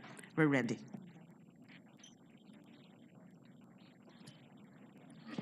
Good afternoon, Your Honor. I am Congressman Joel Chua, respectfully appearing for the public prosecutor representing the 3rd District of Manila.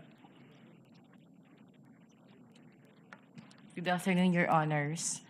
I am Arlene Kakabagaw from Dinagat Islands, representing the public prosecutor, Your Honor. Good afternoon, Your Honors. I am Representative Lawrence Rivera Defensor from the 3rd District of Iloilo, respectfully appearing as public prosecutor. Good afternoon, Your Honors. Representative Jonathan Keith Flores of the 2nd District of Bukidnon as public prosecutor, Your Honor. Good afternoon, Your Honors. Representative Isabel Maria Jorge Zamora from the Lone District of San Juan City as public prosecutor. Good afternoon, Representative Terry Don of Bicol Saro Party List. We are ready, Your Honor. Maraming salamat po. Good afternoon, Your Honors. Representative Ramon Rodrigo L. Gutierrez of One Red Party List, respectfully entering appearance for the public prosecution. Good afternoon, Your Honors. Representative Lordan Swan of the 1st District of Cagayan de Oro City, respectfully appearing for the prosecution. For the record and for the information of our prosecutors, the term used in our rules for the public prosecutors, as you so mentioned, should be panel of prosecutors of the House of Representatives, and insofar as I've been hearing the term private prosecutors, the private lawyers will be referred to as counsel for the prosecutors. You may proceed. Good afternoon, Your Honors. I'm Attorney Lorna.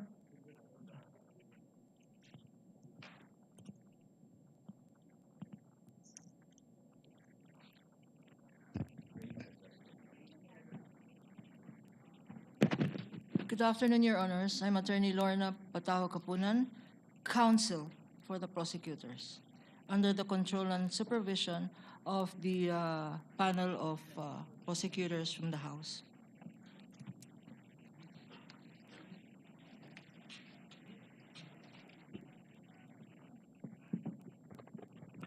Magandang hapon. Ako po si Attorney Amando Virgil D. Ligutan ng Sapayan Lim Alvarez and Ligutan Law Offices or sa Legal Law from Cebu City. We are under the direct control and supervision of our honorable prosecutors from the House of Representatives. Ready, Your Honor.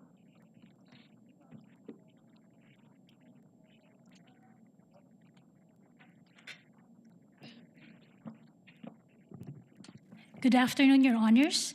I am May Sancho Divina Gracia of the Co and Divina Gracia Law Offices, and I am respectfully entering my appearance as counsel for the prosecutors.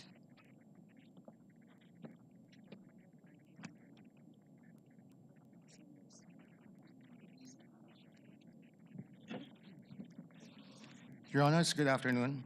I'm Attorney Lino Chris Patao Kapunan, respectfully appearing as counsel for the prosecutors, acting under the direct control and supervision of the panel of prosecutors of the House of Representatives.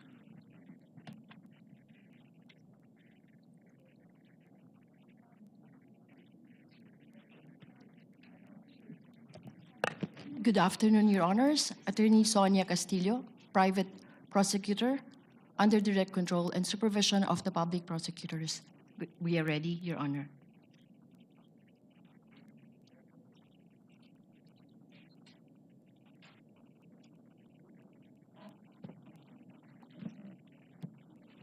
Good afternoon, Your Honors. Attorney Dina Melissa Lorenzo Singyan, for counsel for the prosecutors.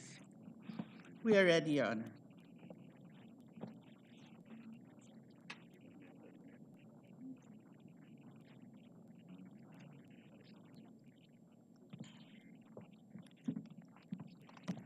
Good afternoon, Your Honors. I'm Attorney Marfor T. Fua, appearing as counsel for the panel of prosecutors. Good afternoon. We are ready, Your Honor.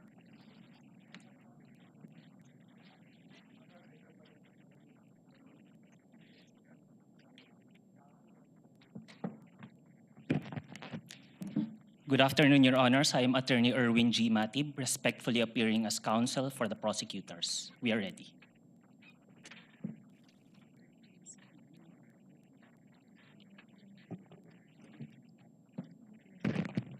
Good afternoon, Your Honors. I'm Attorney Justine Lamarca, respectfully entering my appearance as counsel for the prosecutors. We are ready, Your Honor.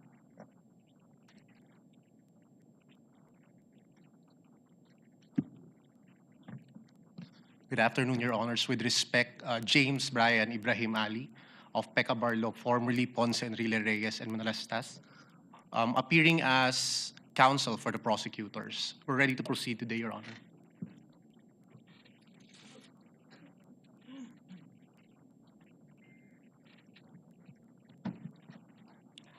Good afternoon, Your Honors. I'm Attorney Reynaldo Robles of the law firm of Chan Robles and Associates, appearing as counsel for the prosecutors under the control and supervision of the public prosecutors. Ready, Your Honor.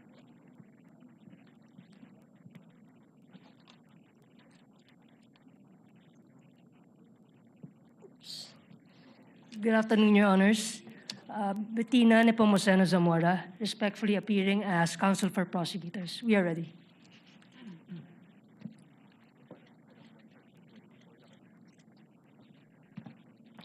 May it please the Court, Attorney Theodore Te, appearing as counsel and under the control and supervision of the House panel of prosecutors.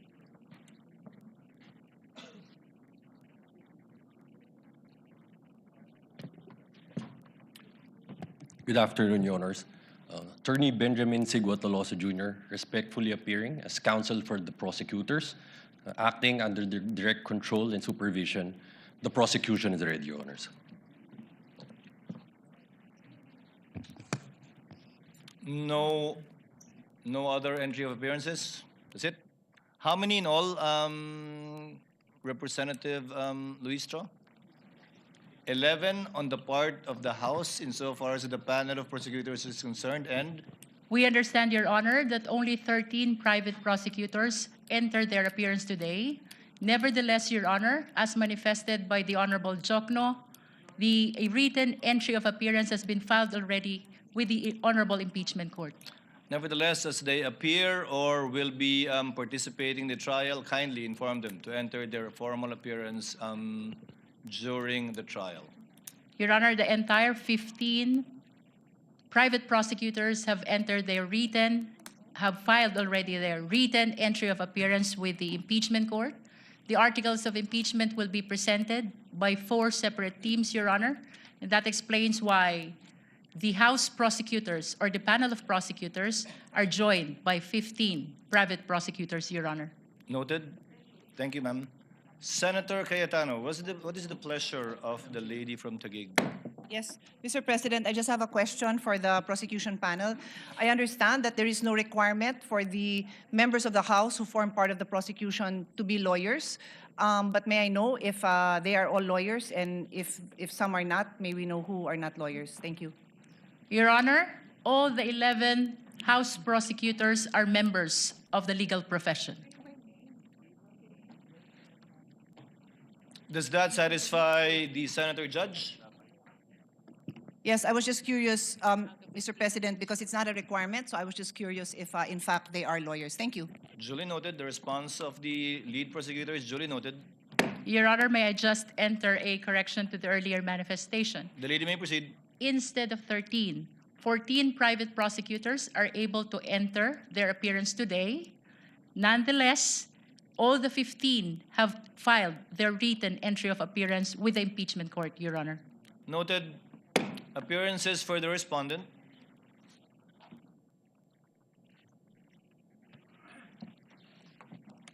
Good afternoon, Your Honors. I am Sheila Sison, respectfully appearing for Vice President Sara Zimmerman Duterte. With the permission of the court, my co-counsel will enter their respective appearances.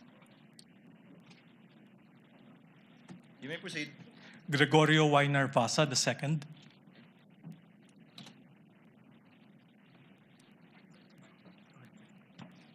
Christine R. Ferrer for the Vice President.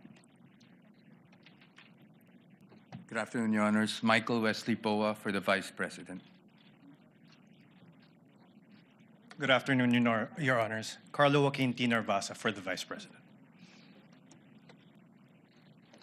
Good afternoon, Your Honors. I am Mark C. Vinluan for the Vice President.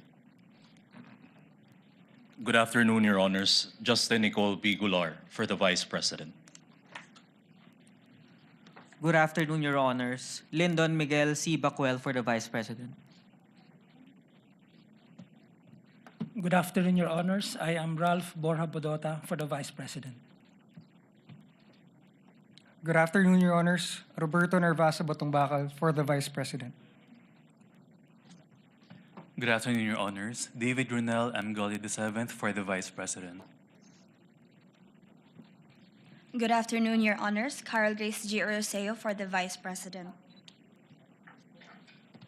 Good afternoon, Your Honors. Clarlene Radok for the Vice President. Good afternoon, Your Honors. Francesca Marie V. Flores for the Vice President.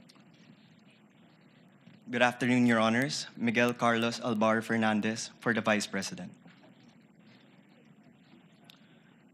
Chair notes the entry of appearance of the counsels for respondent Vice President Sara Zimmerman Duterte, and Chair likewise notes that the Vice President is not physically present but represented more than adequately by her counsels who entered their appearance.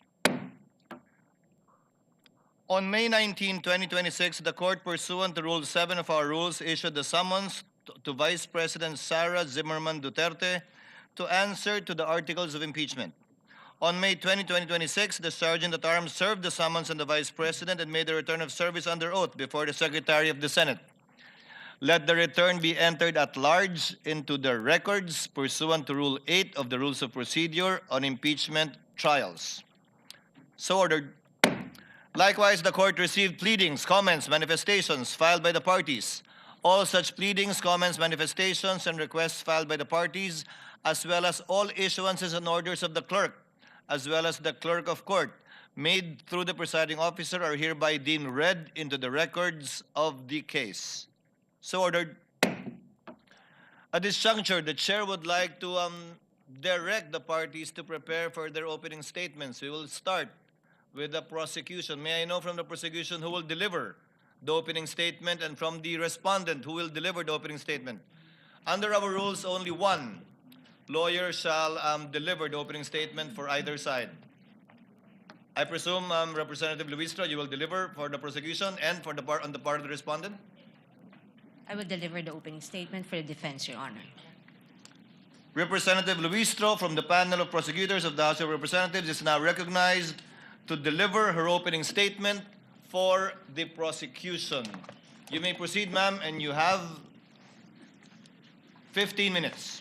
Your Honor, before I proceed, the prosecution respectfully moves for the reading of the 4 articles of impeachment and the entry of the corresponding answer or plea for each article of impeachment, Your Honor. Your Honor, this is consistent to the Senate rules on impeachment, particularly Rule 7, Your Honor, the last paragraph of which mentions about failure to appear, failure of the lawyer to appear, and failure to file answer. There should be an entry of plea of not guilty. Likewise, Your Honor, under Rule 9 of the Senate Rule of an Impeachment, which says that the person impeached shall then be called to appear and answer the articles of impeachment against him or her. In this rule, Your Honor, it was likewise provided that the name of the person appearing in behalf of the respondent should be entered into the record. And by the answer, Your Honor, it is humbly believed that it pertains to the particular plea of whether guilty or not guilty of the respondent, Your Honor. Likewise, Your Honor, under Rule 21, Your Honor, the trial of all the articles of impeachment shall be completed before the senators vote on the final question of whether or not the impeachment is sustained.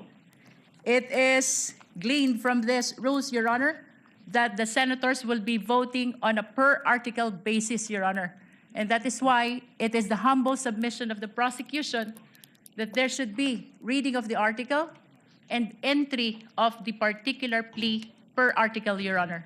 This likewise, Your Honor, manifests our complete adherence to the mandate of the Constitution sa pagbasa po ng mga artikulo ng impeachment at pagpapasok ng sagot ng respondent, maipakita po natin sa sambayanang Pilipino ang ating pagsunod sa mandato ng Konstitusyon.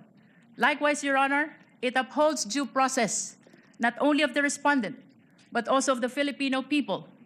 Sa pagbasa po ng mga artikulo ng impeachment, she will be informed of the nature of the accusation against her bago pa po siya sumagot whether she is guilty or not guilty, Your Honor.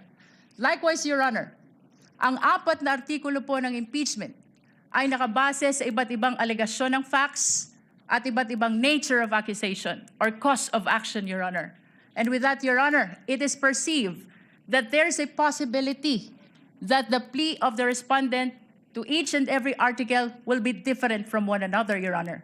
And lastly, Your Honor, this is consistent with the Senate rules on impeachment because the senator judges, the honorable senator judges, Your Honor, will be voting on a per-article basis after the conclusion of the trial of this impeachment case, Your Honor. The chair will respond. Unless the counsel for respondent would like to say something about the motion of the distinguished lead prosecutor. Yes, Your Honor, may I comment? The lead may proceed.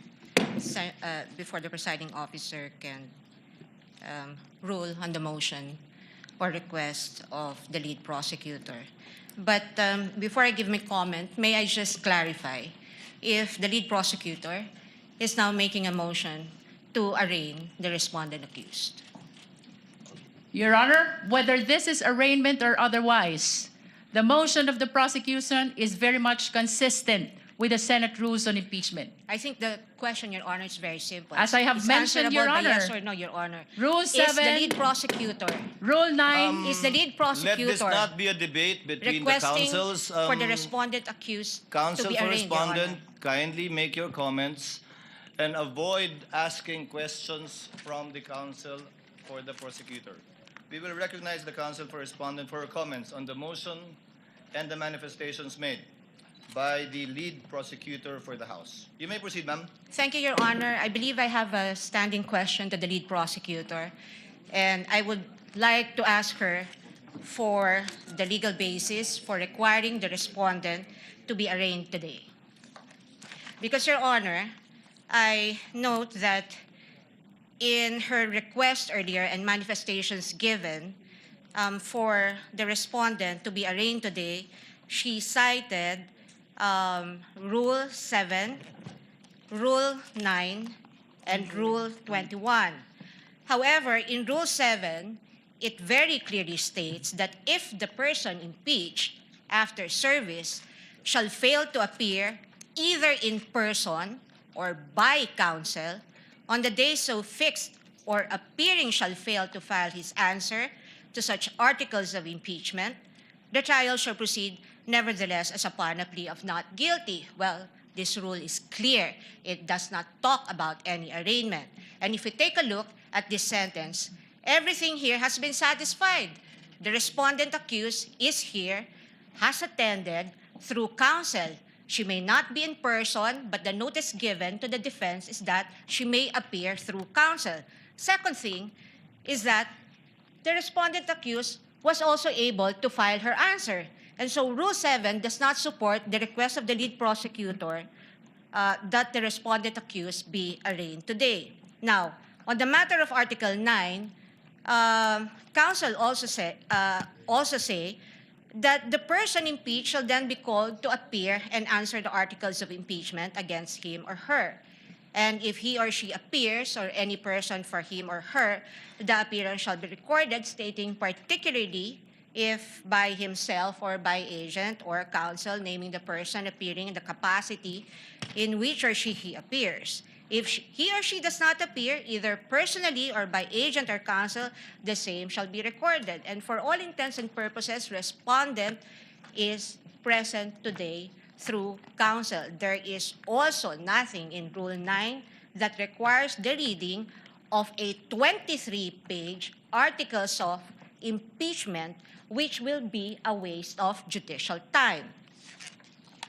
Now, finally, under Rule 21, Your Honor,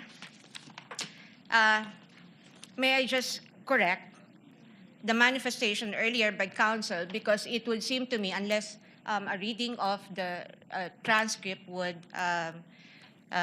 say that I'm mistaken, but I seem to have heard the lead prosecutor claim that the voting on the articles of impeachment will be per article. Well, that's true, but the first sentence of Rule 21 says, the trial of all the articles of impeachment shall first be completed before the senators vote on the final question on whether or not the impeachment is sustained. Now, honestly, I do not see how Rule 21 is related to the motion now being requested or propounded by the lead prosecutor. And at any rate, Your Honor, given that the respondent is represented by her counsel today, and this is consistent, her appearance is consistent with the notice given and in accordance with the rules on rules of procedure of this court, then we can enter her plea on her behalf. The arguments of the parties are duly noted. Chair will now make its ruling.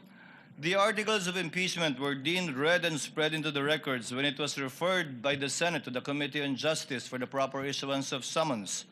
And a plea of not guilty will only be entered in accordance with our rules in behalf of the Vice President if she does not file an answer. But in this case, she has filed an answer and in fact has appeared through counsel. Insofar as the reading of the articles of impeachment is concerned, it will be done at the final resolution of this case when it is put to a vote by the senator judges, where each article of impeachment will be read before a vote shall be taken thereon. For those reasons, the motion is denied, and the lead prosecutor, Representative Luistro, may proceed with her opening statement.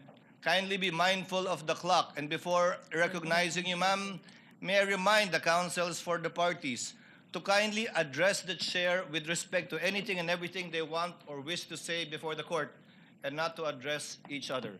The lady may proceed. Representative Luistro, you are recognized, and you have 15 minutes for your opening remarks. We thank the court, Your Honor.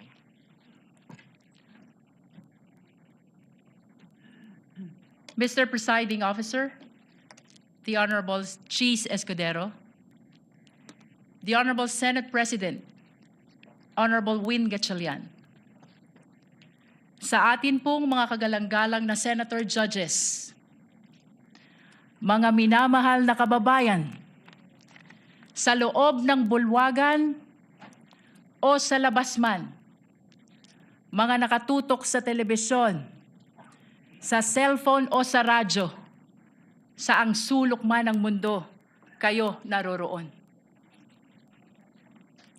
Maraming Pilipino ang nagtatanong ngayon, bakit mahalaga ang paglilitis na ito? Ano ang kaugnayan nito sa buhay ng ordinaryong Pilipino?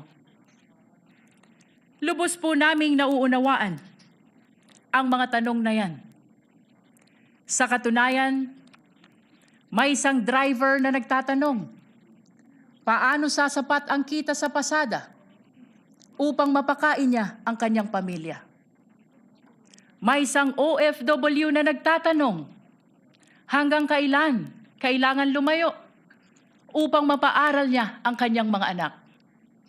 May isang guro na nagtatanong, paano pagkakasyahin ang kanyang sahod sa dami ng utang na hinuhulugan?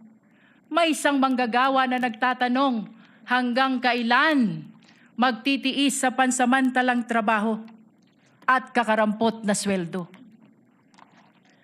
Sa unang tingin, maaring sabihin na malayo sa buhay nila ang paglilitis na ito. Ngunit hindi. Hindi po. Sapagkat ang usapin ngayon ay patungkol sa isang bagay na pag-aari nilang lahat. Ang kanilang pera, ang kanilang tiwala, ang kanilang karapatan na maningil ng pananagutan mula sa mga pinuno na kanilang pinagkatiwalaan. Kapag ang isang empleyado ay nagkamali ng paggamit ng pera ng kumpanya, siya ay pinagpapaliwanag. Kapag ang isang barangay treasurer hindi maipaliwanag ang nawawalang pondo, siya ay iniimbestigahan.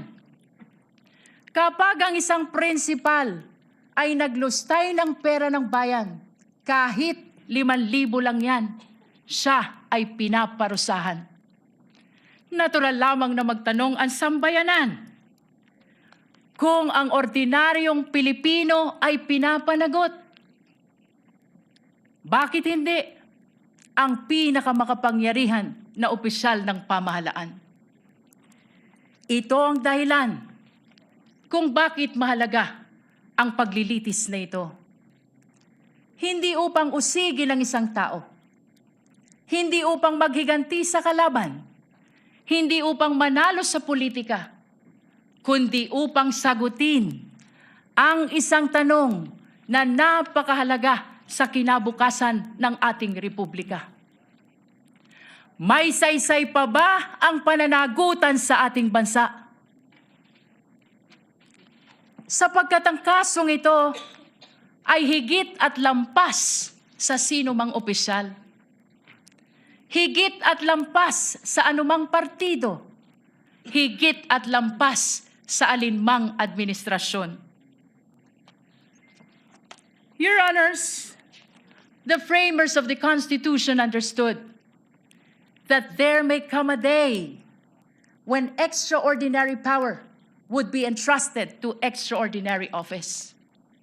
They also understood that there may come a day when trust would be broken. And that is why they gave the House of Representatives the power to impeach and the Senate the duty to judge, not to punish political opponents, not to settle political scores, but to protect the republic itself. That is why the Constitution declares public office is a public trust. Ang kapangyarihan ay hindi pag-aari ng sino mang opisyal. Hiram lamang ito sa taong bayan. At ito ang dahilan kung bakit naririto tayo ngayon. Your Honors, the prosecution will present exactly what the Constitution requires. evidence, hindi chismis, hindi haka-haka, hindi propaganda, at lalong hindi SOCMED narrative. Evidence, official records, financial documents, government reports, video recording, statements under oath, independent findings of institutions created by law. Mga dokumento na hindi bumoboto. Mga records na walang partido. Mga katotohanan na walang kulay pampolitika. Sa unang tingin, maaring magmukhang magkakahiwalay ang 4 articles of impeachment. Confidential fund, unexplained wealth, bribery and corruption, threat against constitutional order. But these are not 4 separate stories. These are 4 chapters of the same story. Story about power exercised without accountability. Story about public trust betrayed. Story about public office that stopped answering to the public. On the first article of impeachment, the evidence will show that more than 612 million pesos in confidential fund entrusted to the office of the Vice President and the Department of Education were disbursed, transferred, and liquidated under circumstances that cannot withstand scrutiny. 612 million pesos. Hindi ito pera ng gobyerno. Pera ito ng sambayanan. Pera ng manggagawa. Pera ng magsasaka. Pera ng OFW. Pera ng guro. Pera ng bawat Pilipino na nagbabayad ng buwis at nagtitiwala na gagamitin ito ng tama.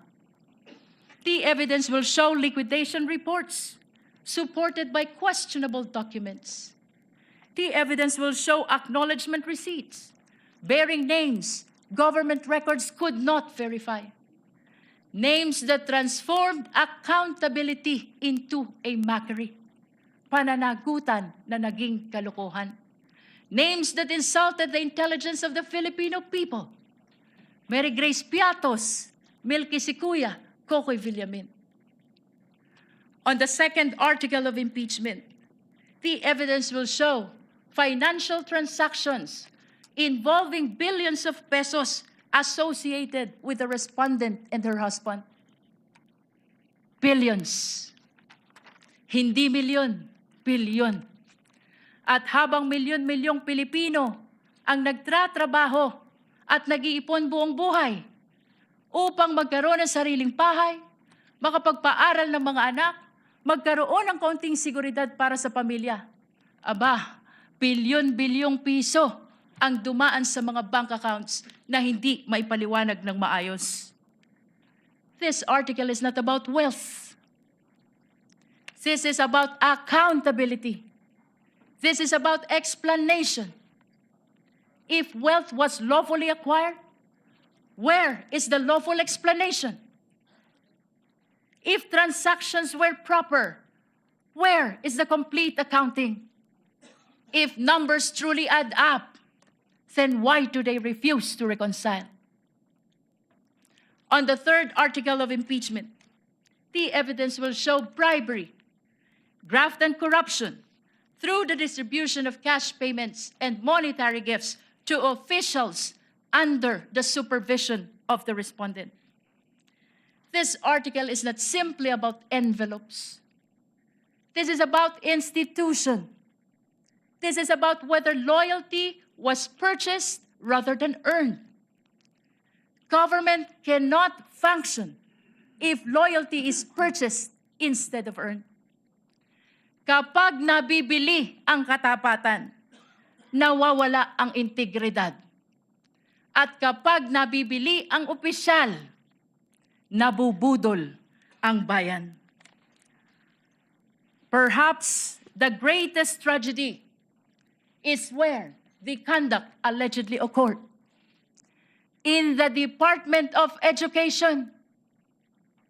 Tama po sa DepEd.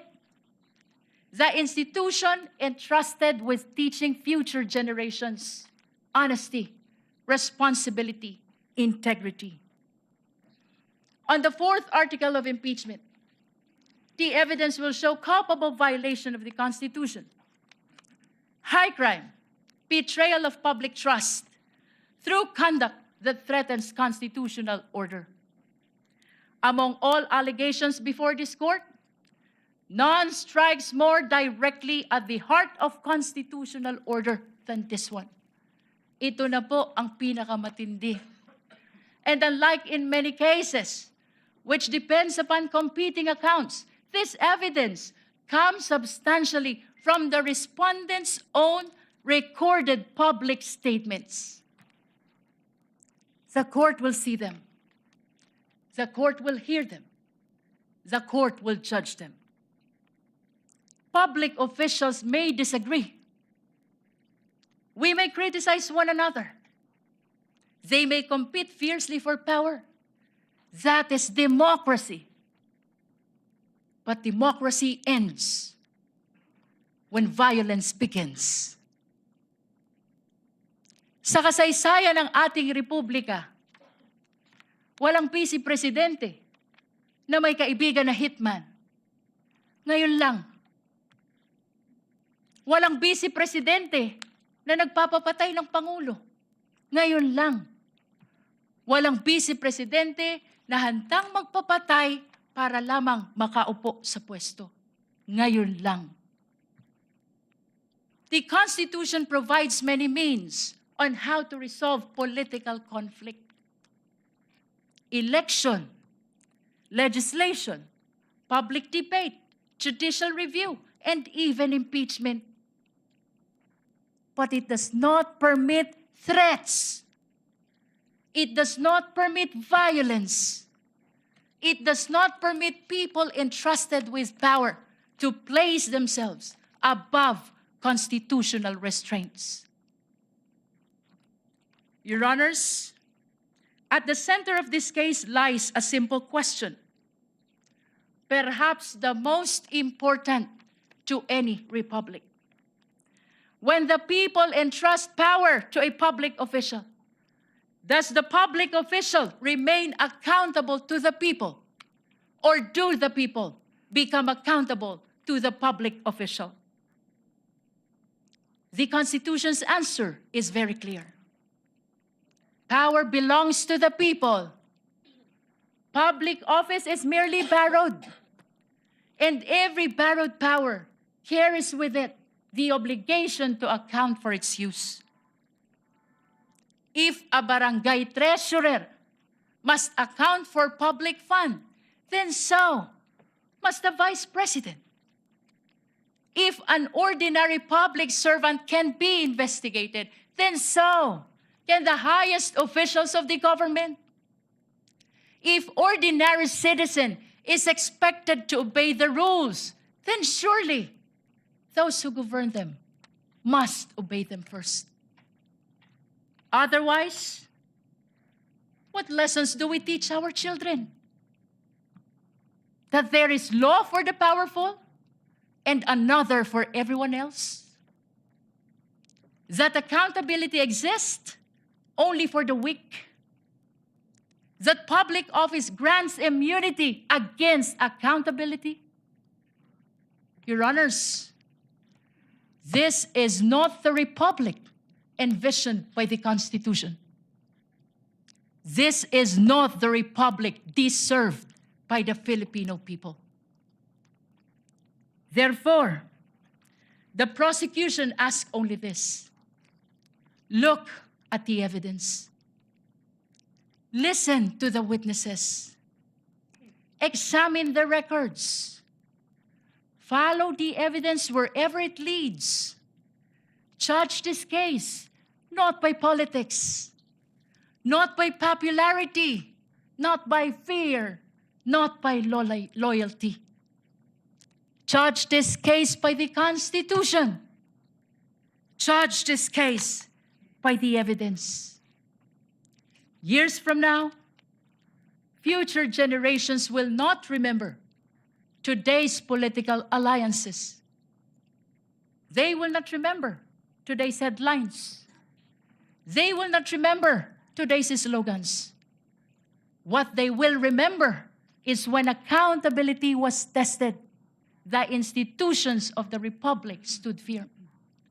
They will remember only one thing: what this court did when the Constitution called. Future generations will not ask how powerful the respondent was. They will not ask how loud the political debate became. But they will ask one thing: when the Constitution called, did the Republic answer? Your Honors, this is that moment.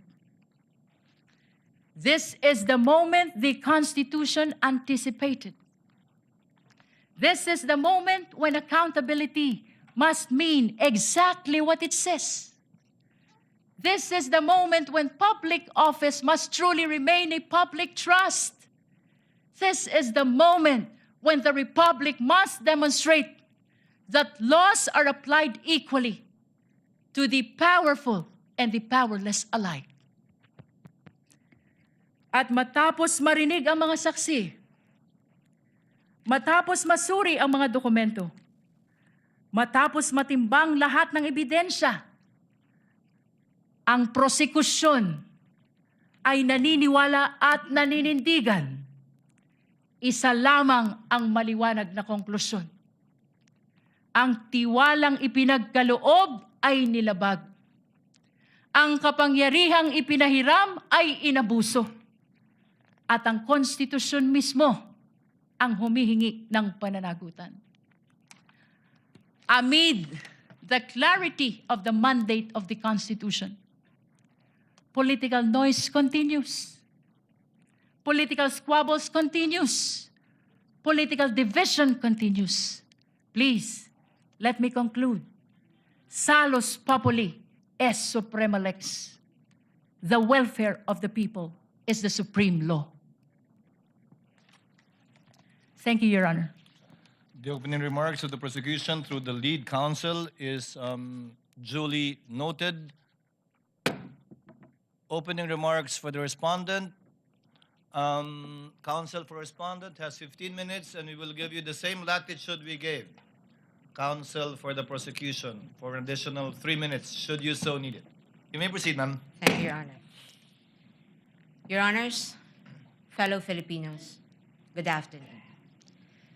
As we begin today the impeachment trial of the Vice President, and in the days ahead, this court will undertake its constitutional task of receiving and weighing the parties' evidence, and ultimately to decide whether these pieces of evidence justify either a judgment of conviction or acquittal, guided only by its members' conscience and their solemn oath to do impartial justice.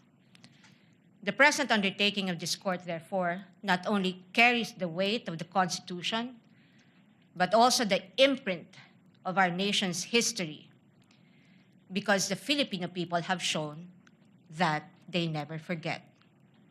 We, as a nation, never forget. But why is the act of remembering important? What does it matter to our history and to ordinary Filipinos?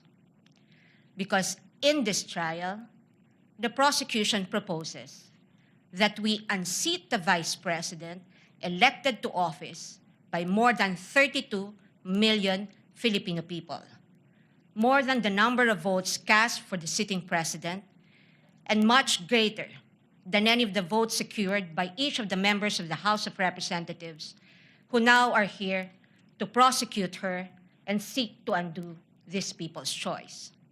Sa makatwid, ang malinaw na layunin sa likod ng mga paratang na ito ay ang pagpapatalsik sa isang vice-presidenteng inihalal ng mahigit 32 milyong Pilipino at bunga ng kanilang malayang pagpapasya. Whatever one's political persuasion is, the reality is that the prosecution now comes before this court to remove a vice president chosen by an overwhelming number of the electorate. You all have heard the prosecution say repeatedly that this is because they seek accountability, that the people have a right to hold their leaders accountable. This is not a matter of debate. Indeed, the people have a right to demand accountability from their leaders.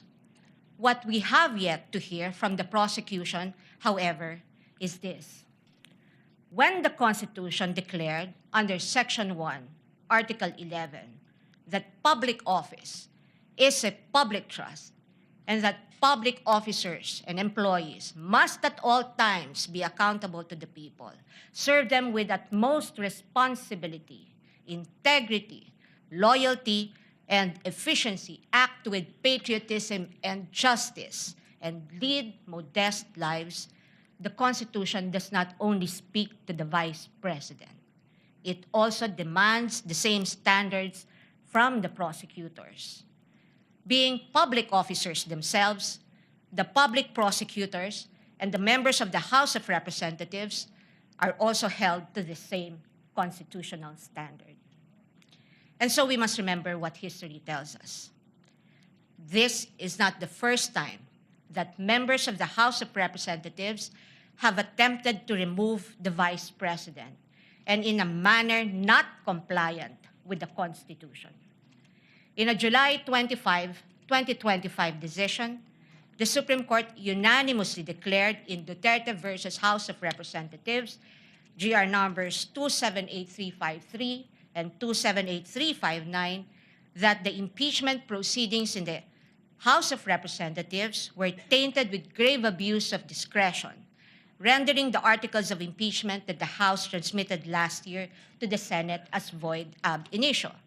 Early this year, the Supreme Court unanimously denied with finality the House of Representatives' motion for reconsideration of that decision, with a reminder that while impeachment is a powerful democratic process to call out corruption and grave abuse, impeachment can be abused, and that impeachment should never be abused to maintain the hegemonic dominance of greed by shaming those who occupy high government positions into preventing them from doing what they were sworn to do. But perhaps the most enduring reminder of the Supreme Court that we must not forget in the entire course of this trial is that, in the words of the court, the rule of law that does justice is our lodestar, and that justice includes accountability. Justice includes fairness. Without fairness, there is abuse. This fairness is what our democracy is all about. It is in light of these reminders that we draw attention to certain fundamental legal principles that we think we must not forget throughout this trial. Mga batayang prinsipyo na dapat nating tandaan sa buong panahon ng paglilitis na ito, anuman ang ating kulay o politika. If we are to be true and honest to our proclaimed values, such as the pursuit of accountability, justice, and integrity in our system of government, then we must remain possessed of an unyielding resolve to ensure that the trial and judgment in this case are done in accordance with the command of the Constitution, the majesty of the law, and the discipline required by the rules. Otherwise, those who stand in sanctimonious judgment of the Vice President will send a clear message that the law can be bent when it suits the convenience of the powerful, and that justice can be sacrificed at the altar of partisan interests. Mahalagang tandaan ang mahigpit na paalala ng ating Korte Suprema. Impeachment is not a purely political proceeding. It is primarily a legal, political, and constitutional mechanism. Ibig sabihin, kailangang naayon sa batas at konstitusyon ang anumang proseso nito. According to the Constitution, it is the Senate that shall have the sole power to try and decide all cases of impeachment. This power is not shared. The Constitution gives no other body, department, tribunal, agency, or a mere committee of any of these institutions the power to try an impeachment case.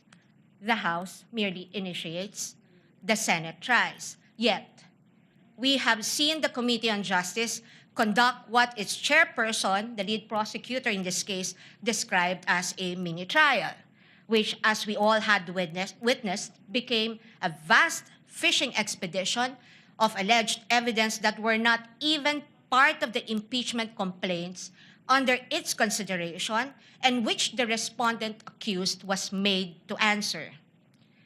In that mini trial, we saw how the purported pieces of evidence were curated to construct a narrative against the Vice President even before this case reaches trial. The articles of impeachment presented before this court as an exercise of the House's power to initiate impeachment cases are therefore, in sober truth, the product of an impermissible intrusion of clear constitutional boundaries. Over the course of the impeachment trial, the prosecution will attempt to convince this court and the court of public opinion that the allegations in the articles of impeachment are supported by materials they obtained during their mini trial and that evidence exists to sustain a judgment of conviction.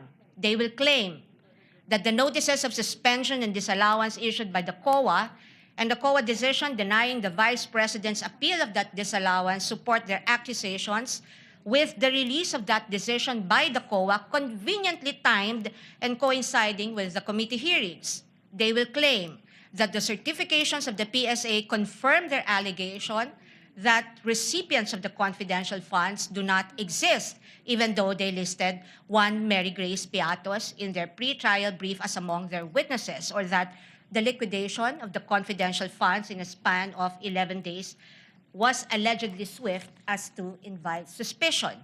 The prosecution will assert that the supposed NBI findings of similar signatures across a number of acknowledgement receipts submitted to the COA are supportive of their conclusion that the disbursements of the confidential funds were irregular.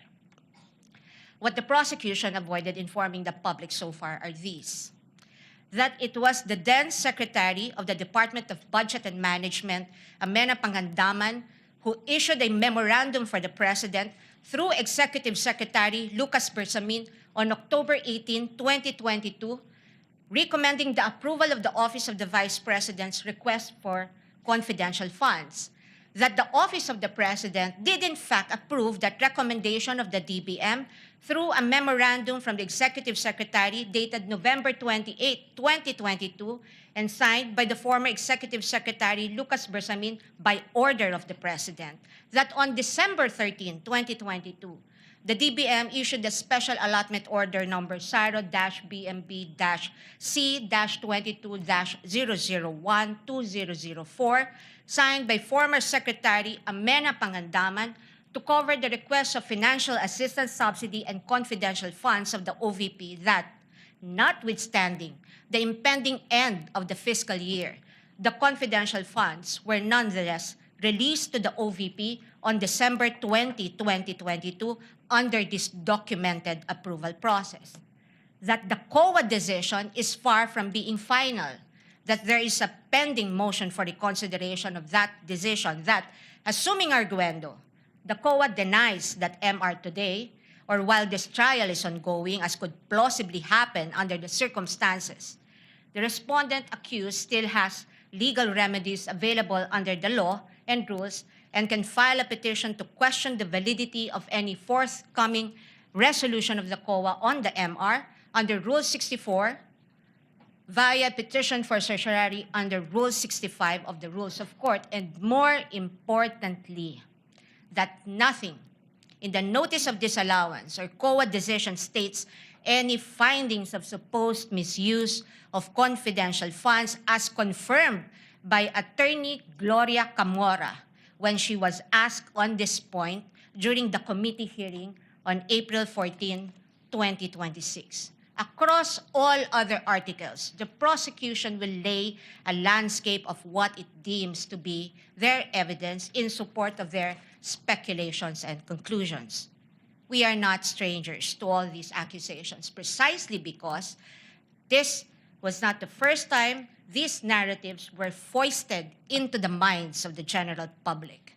We have heard the same tales and stories of these accusations since 2024, when the House conducted its Quadcom hearings and most recently the mini trial of its Committee on Justice. But what we must not forget amid all these accusations is the fundamental legal principle that the burden of proof never shifts. The burden of proof never shifts. He who accuses must prove his allegations with evidence that meets not only the degree of proof required, but also meets the evidentiary standards of admissibility, credibility, relevance, materiality, and competence. We therefore should not lose sight of the core principle that the burden of proof is on the prosecution, and unless it discharges that burden, the accused need not even offer evidence on her behalf, and she will be entitled to an acquittal. This is the law then. This is the law now. And the underlying principle for this burden of proof is simple. Under our Constitution, every accused is presumed innocent until proven otherwise. An accused has in her favor the presumption of innocence, which the Bill of Rights guarantees. This also brings to fore the reality that, in the words of the Supreme Court in People versus Pagal, the individual citizen is but a speck of particular molecule vis-a-vis the vast and overwhelming powers of government, and his only guarantee against oppression and tyranny are his fundamental liberties under the Bill of Rights, which shield him in times of need. Sa madaling salita, kinikilala ng ating saligang batas na sa bawat paglilitis, ang isang individual ay nahaharap sa malalim at napakalaking makinarya ng buong Estado. At ang tanging sandigan lamang niya laban sa anumang pang-aabuso ng kapangyarihan ay ang kanyang mga batayang karapatan sa ilalim ng ating konstitusyon. Kaya't mahalagang linawin na sa gitna ng pagtatangkang ikondisyon ang kaisipan ng mamamayang Pilipino at sa gitna ng walang humpay na komentaryo sa mga pampublikong espasyo, wala pang maituturing na anumang ebidensya o alegasyon na napapatunayan ng prosekusyon sa simpleng dahilan na ang bawat ebidensya ay kailangang dumaan muna sa paglilitis at pagsusuri ng korteng may tanging kapangyarihan sa ilalim ng ating saligang batas. Higit sa lahat, ang anumang paglilitis ay kailangang naayon sa itinatakda ng ating batas at konstitusyon at hindi lamang sa kagustuhan ng iilang may hawak ng kapangyarihan. One might ask, why is it important that we must not forget these basic principles? The ruling of the Supreme Court tells us why. The Bill of Rights applies to the entire impeachment process because inasmuch as our court recognizes that impeachment is a political process, it reminds us that it is not a purely political process, but a legal and constitutional mechanism. Thus, if we are to uphold the rule of law, serve justice, and invoke the accountability mechanism, then this court and we as a people must guarantee that all efforts to hold our leaders accountable must be done right. This we must not forget. I thank the court and the public for the privilege of your time. May God bless our country. Opening statement of the counsel for respondent is duly noted and entered into the records. The court will now proceed to dispose of some of the incidents that were brought up during the pre-trial conference, as well as other pending matters and motions. First, on the sequence of the presentation of the articles of impeachment. The pretrial order stated that the prosecution has a free hand to determine the sequence of the presentation of the articles of impeachment. However, respondent will be similarly accorded the same right insofar as the presentation of their evidence and witnesses in chief is concerned. May we now learn from the public, from the panel of prosecutors rather, what will be the sequence of presentation of the articles of impeachment that they intend to pursue? Attorney Jokno is recognized. You may proceed, sir. Thank you, Your Honor. The first article we will be presenting will be Article 4 on grave threats. Second will be confidential funds, Article 1. Third, bribery, that is Article 3. And the fourth is unexplained wealth, Your Honors. That's Article 4. No, 2. I'm sorry, Article 2. I stand corrected. So the sequence of presentation shall be Article 4, Article 1, Article 3, and then Article 2. Yes, that is correct, Your Honor. So I presume that beginning tomorrow, once we issue the subpoena for your first set of witnesses, you shall begin with Article 4. Yes, Your Honor. Again, Chair rules that the respondents have the same and equal privilege of presenting its case as it so desires when it's time to present its evidence in chief shall come. What is the pleasure of the counsel for respondent? Thank you, Your Honor. May I ask if the prosecution is ready to present its first witness today because the defense is ready today, Your Honor? Duly noted. We will get to that later. if Next Your Honor, item in the please, agenda. If Your Honor, please. Yes, I Representative have just Jokno. noticed that Your Honor had already directed the counsel for the defense not to propound questions to the prosecution. This is already the second time that she's doing that. She appears to be assuming or arrogating the powers of the court, because as I understand the rules, it's only the court that can propound questions to the counsels. Your Honor, may I comment? The lady may comment. I Counsel take for respondent may exception to comment. that. Yes, Your Honor. I take exception to that manifestation of the good counsel. In fact, the record would show, and if we can run the transcript back, my question was addressed to the presiding officer, Your Honor. Let us move forward, gentleman and lady. Next item for us to dispense with, the witness disclosure rule. The prosecution proposed a 3-day witness disclosure rule. The respondents proposed a 5-day witness disclosure rule. But I understand the prosecution is amenable to the 5-day witness disclosure rule. Would that be Yes, correct, Your Honor. Representative We are Jokno? amenable to the 5-day disclosure rule. Chair therefore rules that insofar as disclosure to both to either party of a witness to be presented, not mentioned in the pre-trial order and or briefs of the parties shall be for 5 days. This is subject also to the chair's reminder that at the end of every week, that would be a Wednesday while we are on recess, we will ask the party presenting their case in chief to enumerate the witnesses they intend to present for the following week with the corresponding motion for the request of issuance of subpoena to be submitted the day before or on Tuesday, so that we can act on it before the last day of the week so that the subpoena can be properly issued in due course and in due time. So ordered. On the examination of a witness by more than one counsel as propounded or proposed by the prosecution, the rules of the Senate are clear. Article 15 of the Rules on Impeachment states, witnesses shall be examined by one person on behalf of the party producing them and then cross-examined by one person on the other side.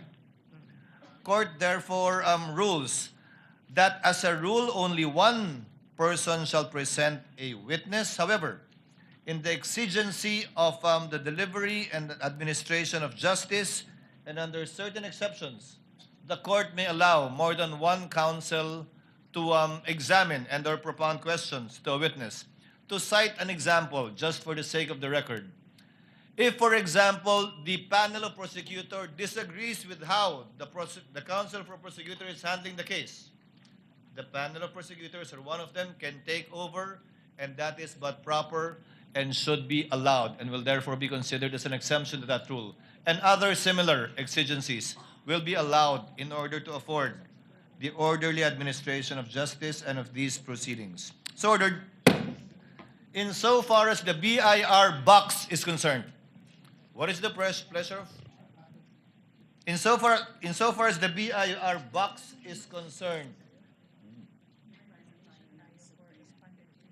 this box was turned over to the Senate as part of the documents, including the articles of impeachment. However, the court is not yet in custodia lehis of this box, given that there is no lawful order issued by the court for this box to be turned over to the Senate.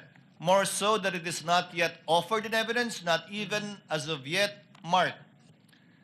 The chair therefore orders that the BIR box, closed, sealed, and as it is received, be sent back to the BIR, or the Bureau of Internal Revenue, without prejudice to any action that the court may take if a motion will be filed by either party for the issuance of a subpoena, and we shall await action, if any, by the BIR Commissioner should that time come.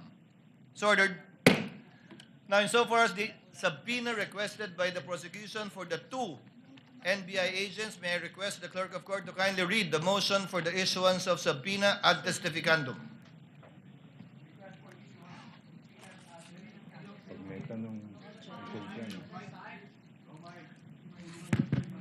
The prosecution, to the undersigned public prosecutors, respectfully requests the issuance of subpoenas ad testificandum, directing the following witnesses to appear and testify before the Honorable Impeachment Court on July 6, July 7, and July 8, 2026 at 2 p.m. As their testimonies are material, relevant, and necessary to establish the allegations under Article 4 of the Articles of Impeachment, as well as matters necessarily incidental thereto, and for purposes of the identification and authentication of other evidence before the Impeachment Court. Number 1, Attorney Jeremy C. Lotok, Regional Director, National Bureau of Investigation. Number 2, John Mark Kalilong, Senior Agent, National Bureau of Investigation. Respectfully submitted, Quezon City for Pasay City, July 1, 2026. We are not in receipt of any reservation or objection on the part of the respondent, counsel for respondent rather. However, Chair would like to ask the prosecutors, do you only request for a subpoena ad testificandum or a subpoena duces tecum as well?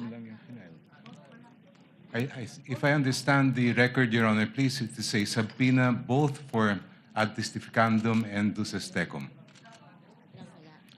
The motion filed Your by the Honor. prosecutors is only for a subpoena ad testificandum. That's why the chair is clarifying. Your Honor. I stand corrected, if Your Honor, please. It's just Counsel for for ad respondent? testificandum. Counsel for respondent? If I may, Your Honor, just to set Please the record proceed. straight, the presiding officer earlier inquired mentioned that the court is not in receipt of any objection from the respondent. But just to set the record straight, the respondent has not received any copy of the request for a subpoena being mentioned today, Your Honor. What we received, Your Honor, was a manifestation containing the list of the witnesses of the prosecution for July 6, 7, and 8, Your Honor. And so it would be impossible for the defense or the respondent to object or to even comment on a request that we were not served with any copy with.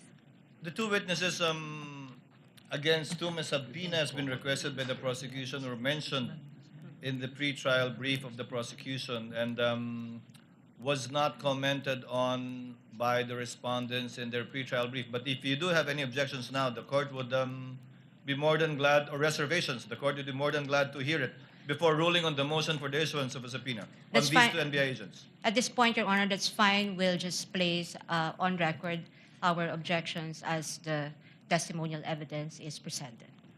Duly noted. Chair hereby orders that the subpoena ad testificandum and duces tecum be issued to the aforementioned two NBI agents contained in the motion filed by the counsel for the prosecutors. Although by nature subpoena is ex parte, we would Chair would instruct the clerk of court to kindly upload all of the filings of all of the parties to the website for the information not only of the senator judges, but also of the parties and their counsels. The chair earlier, counsel for respondent said that witnesses for the succeeding week shall be manifested in open court on the last day of the trial, in this case by Wednesday, insofar as the next week's trial is concerned. So ordered. Now, insofar as the request for subpoena for bank records and AMLC records, Chair recognizes the Clerk of Court to kindly read and spread into the records the request for the issuance of subpoena, both, I believe, ad testificandum and duces tecum, or just duces tecum, for the aforementioned documents. The Clerk of Court may proceed. Request for issuance of subpoena duces tecum. The prosecution respectfully requests the issuance of a subpoena duces tecum to the branch manager of the following banks: BPI Julia Vargas Branch, BPI Green Hills EDSA Branch, Philippine Savings Bank Wilson Branch, BDO Unibank Inc. Davao CM Recto Branch, Metrobank Davao Ecoland Branch, BDO Unibank Davao Rizal Branch, Security Bank Bicutan Branch, Land Bank San Pedro Branch, Philippine Savings Bank Davao MADR Branch,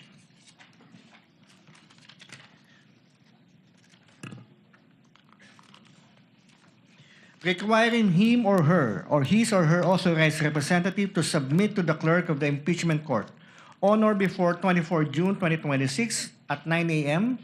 the certified true copies of all records, documents, books, papers, electronic data, communications, and information in the possession, custody, or control of the bank relating to any account, deposit, investment, trust, loan, safety deposit, or other financial transactions maintained, opened, closed, controlled, beneficially owned, or jointly held by Sara Z. Duterte and or Manasseh R. Carpio, whether individually, jointly with each other, jointly with any other person, or through any authorized representative, nominee, attorney-in-fact, or signatory for the period January 1, 2007 to December 31, 2025, including but not limited to: number 1, records identifying account numbers, account types, know your customer documents such as but not limited to customer information forms and signature cards. Number 2,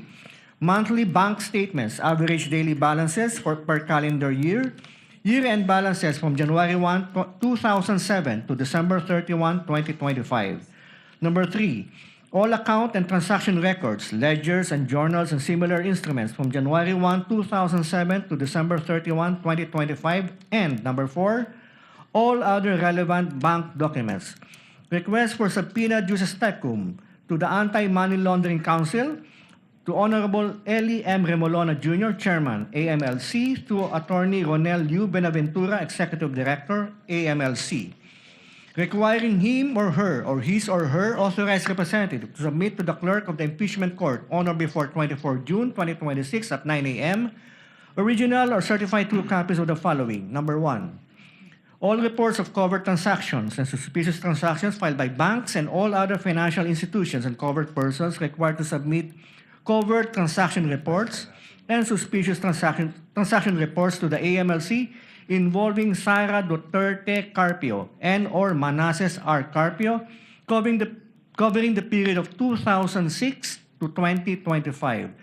Number 2, any and all investigation reports or related reports or documents prepared by the AMLC, covered transactions or suspicious transactions. Number 3, electronic copies including Microsoft Excel files, database extracts, or machine-readable formats of AMLC, CTRs, and STRs for the period 2007 to 2025 involving Sara Duterte Carpio and or Manasseh R. Carpio. Respectfully submitted, Quezon City for Pasay City, June 18, 2026. Your Honor, may I comment? If Your Honor, please, before the defense makes a comment, just to obviate the proceedings and to facilitate the hearing today, if I may. The chair has not recognized anyone yet. May I be recognized, Your Honor?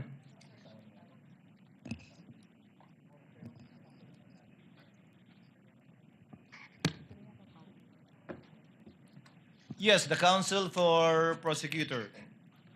If Your Honor, please. The subpoena request that was just read by the clerk of court pertains to a request that the prosecution filed in early June where we had requested that the documents specified be brought to the Honorable Court on June 24.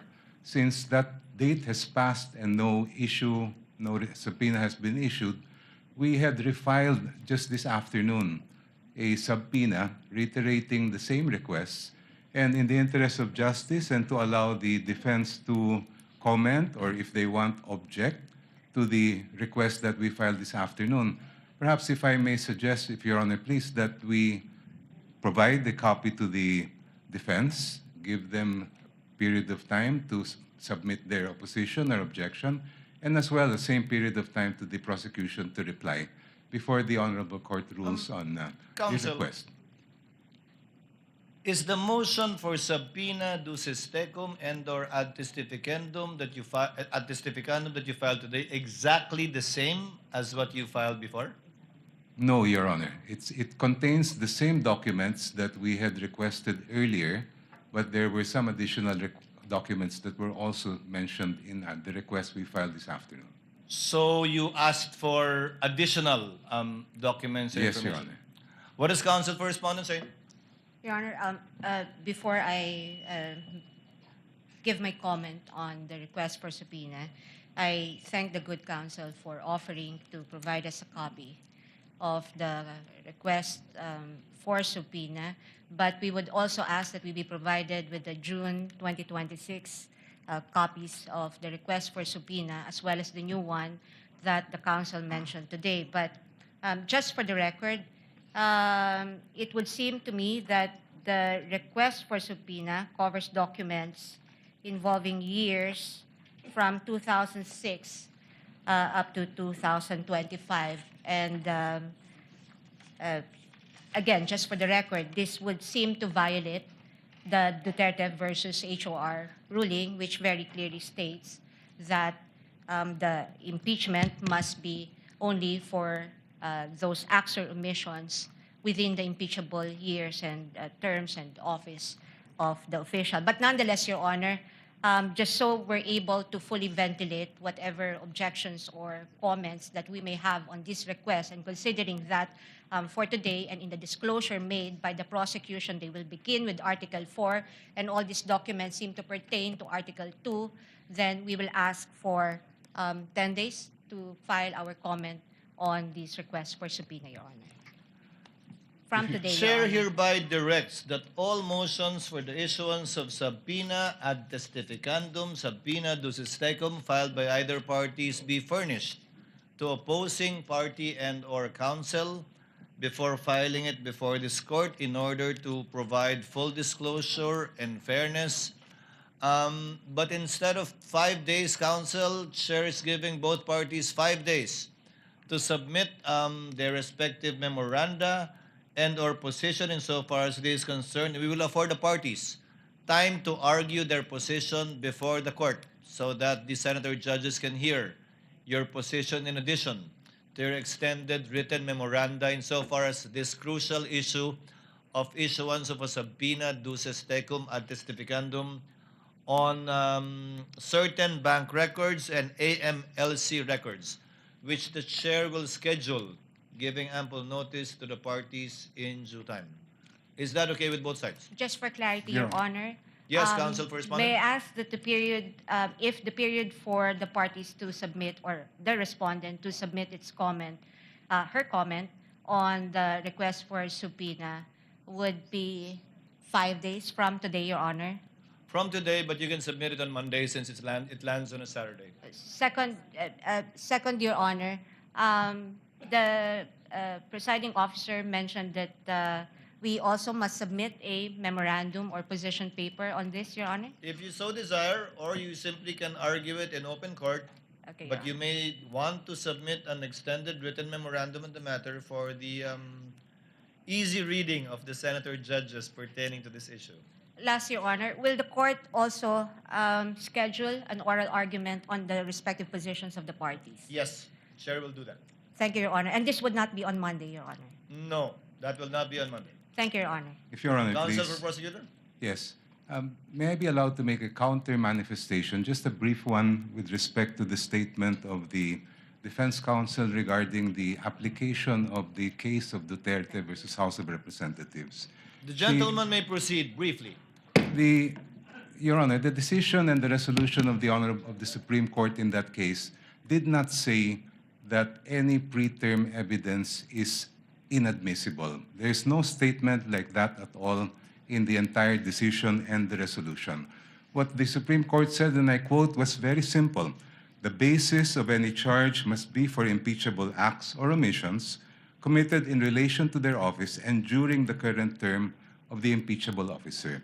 All of the articles in this particular case pertain to impeachable acts committed by the Vice President during her term as an impeachable officer, including unexplained wealth.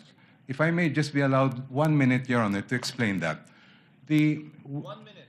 unexplained wealth, Your Honor, that is amassed prior to the term of a Vice President is relevant and material to her being an impeachable officer because wealth of the magnitude of millions or billions ay meron pa rin pong pakinabang po yan ang Vice President kahit hanggang ngayon. It's very clear that when a local government official, for example, who later becomes a national official, amasses hundreds of millions, if not billions of pesos, then that benefit continues today. Second, if Your Honor, please, integrity, hindi po pwedeng biyakin po yan na kesa dati ay hindi po ganon at ngayon may integridad. It's very clear that integrity is a continuing requirement of fitness for office. Thank you, Your Honor. Duly noted and entered into the records. May I respond? Just very briefly, Your Honor. Counsel I won't take Correspondent, much time of the impeachment court. as a rejoinder to the statements and manifestation of Representative Jogna, briefly. Thank you, Your Madam, Honor. You may proceed. I think the good counsel has already stated precisely the reason for our position. We maintain our belief that the Duterte versus HOR ruling precludes any of these trawling incursion, again, on private records of so many individuals and so many entities when nothing in the articles of impeachment point to any specific allegations as to the relevancy of all these documents, Your Honor. But nonetheless, we will include all our position and as well as our objections on the request made today with respect to these documents. And what it would seem to the defense would be another 2.0 version of a fishing expedition.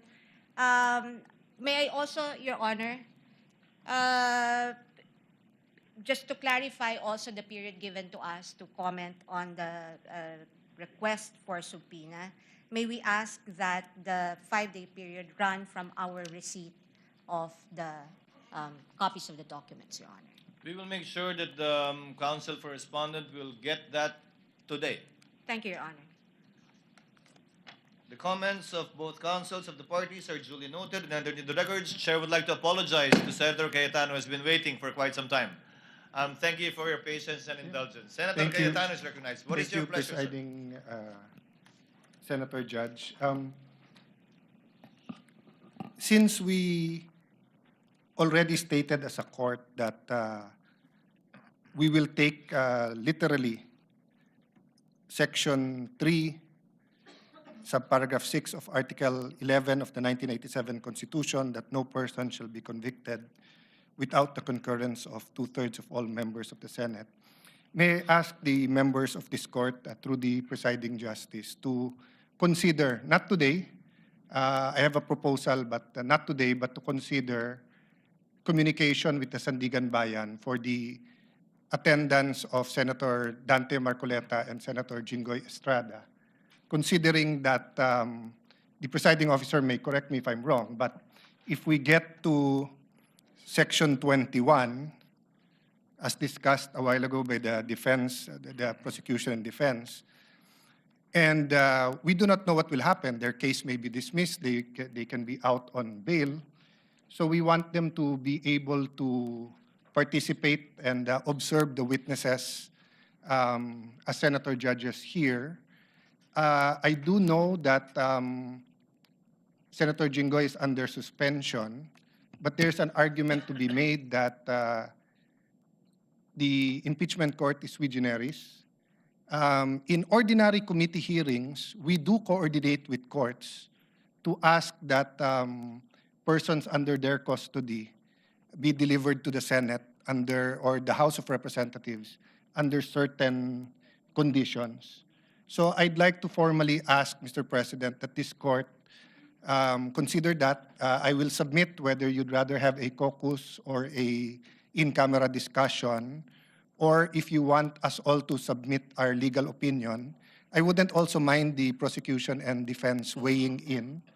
But considering that if they do not attend and they are here, sorry, Mr. President, considering that if they do not attend at all and cannot vote, their vote will be equal to a acquittal.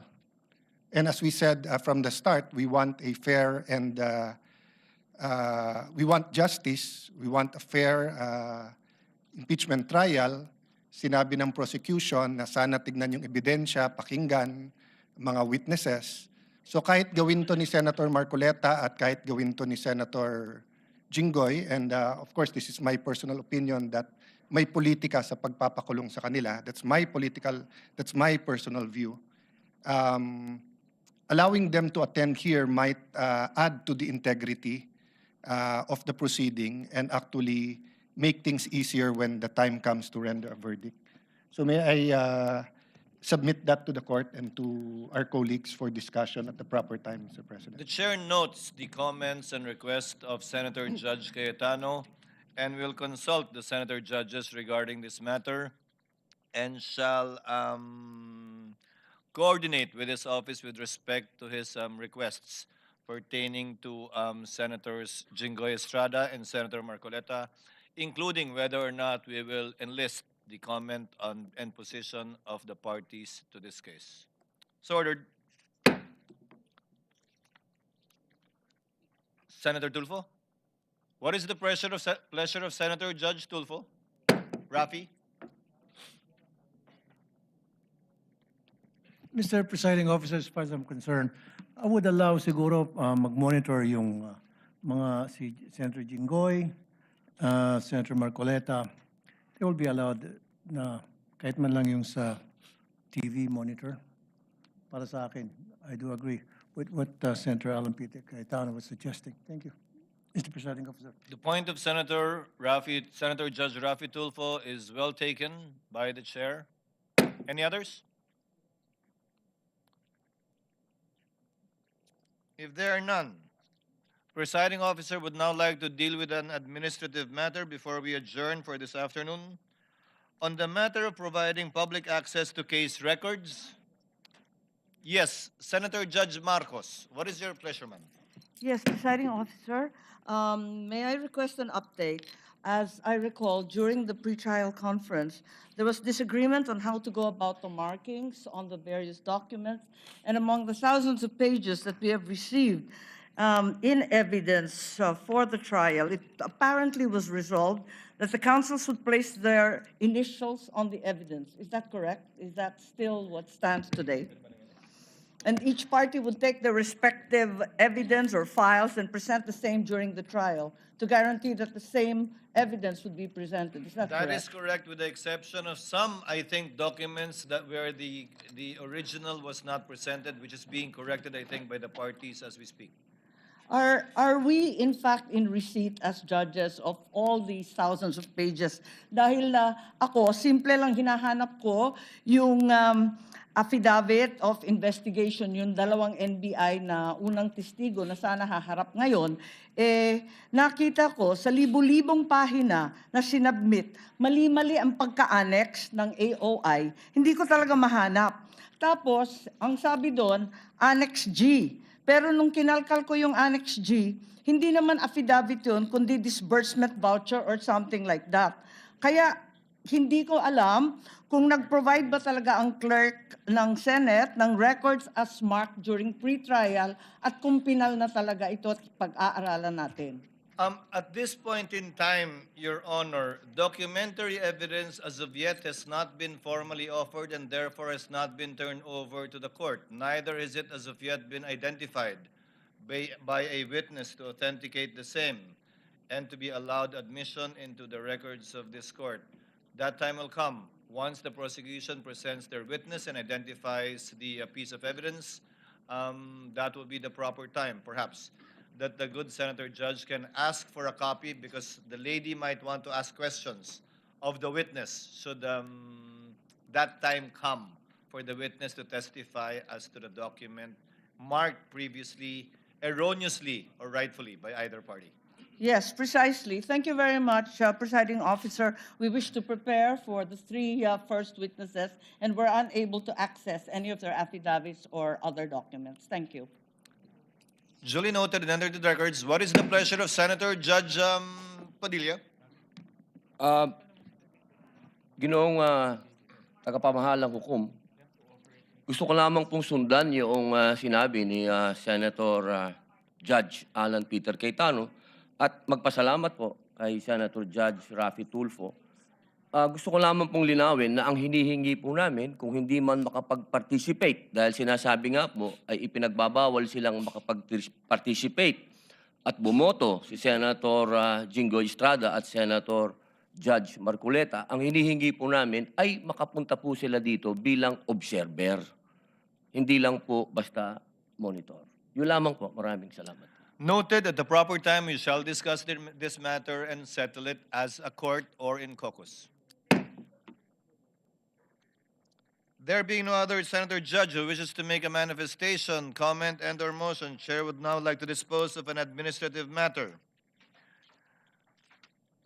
Consistent with Article 2, Section 28 of the Constitution on the policy of public disclosure in matters involving public interest and to give life to the directive under the rules to open the impeachment proceedings to the public, the court hereby directs the clerk of court to create the necessary internet web pages to allow the electronic records of impeachment to be made accessible to the public through the Senate website, whereby all pleadings, memoranda, motions filed by the party shall be uploaded, including the journal of the proceedings after it shall have been approved by the impeachment court.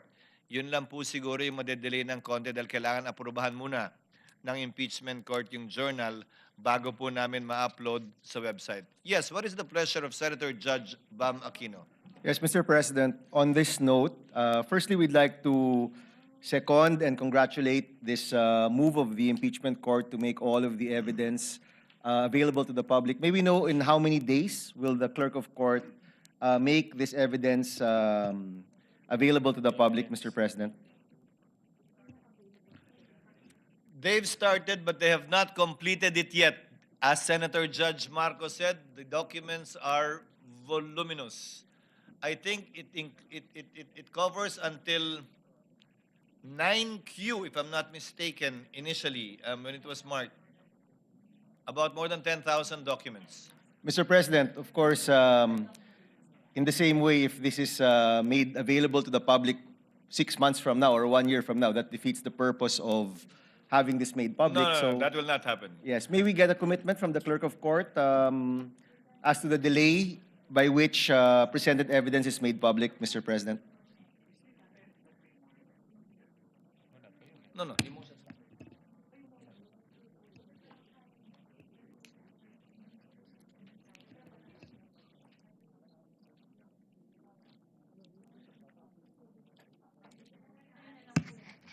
Let me clarify, Your Honor.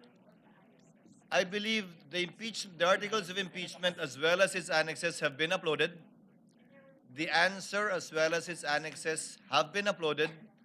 And most of the exhibits that were marked, not all, are annexes of either the impeachment complaint and or the answer. Can the chair give you an update before the week is over as to a realistic timetable to upload in real time already? Again, except for the journal, which we need to approve. So we cannot upload the Wednesday transcript or journal until we meet again on Monday and approve the journal of Wednesday. So that would be the only delay, if at all, in uploading it. That should be the only delay. So if I take it correctly, Mr. President, the clerk of court will endeavor to upload all of the presented evidence in real time at the soonest possible time, except for the journal, which needs approval of the body. That is correct, Your Honor. Thank you, Mr. President.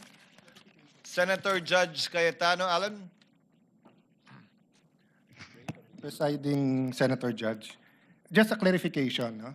So no problem with complete transparency with any public records. But when we talk about evidence, precisely that's why we want a fair trial, due process. There's a process wherein the prosecution shall present the evidence, then they will offer it.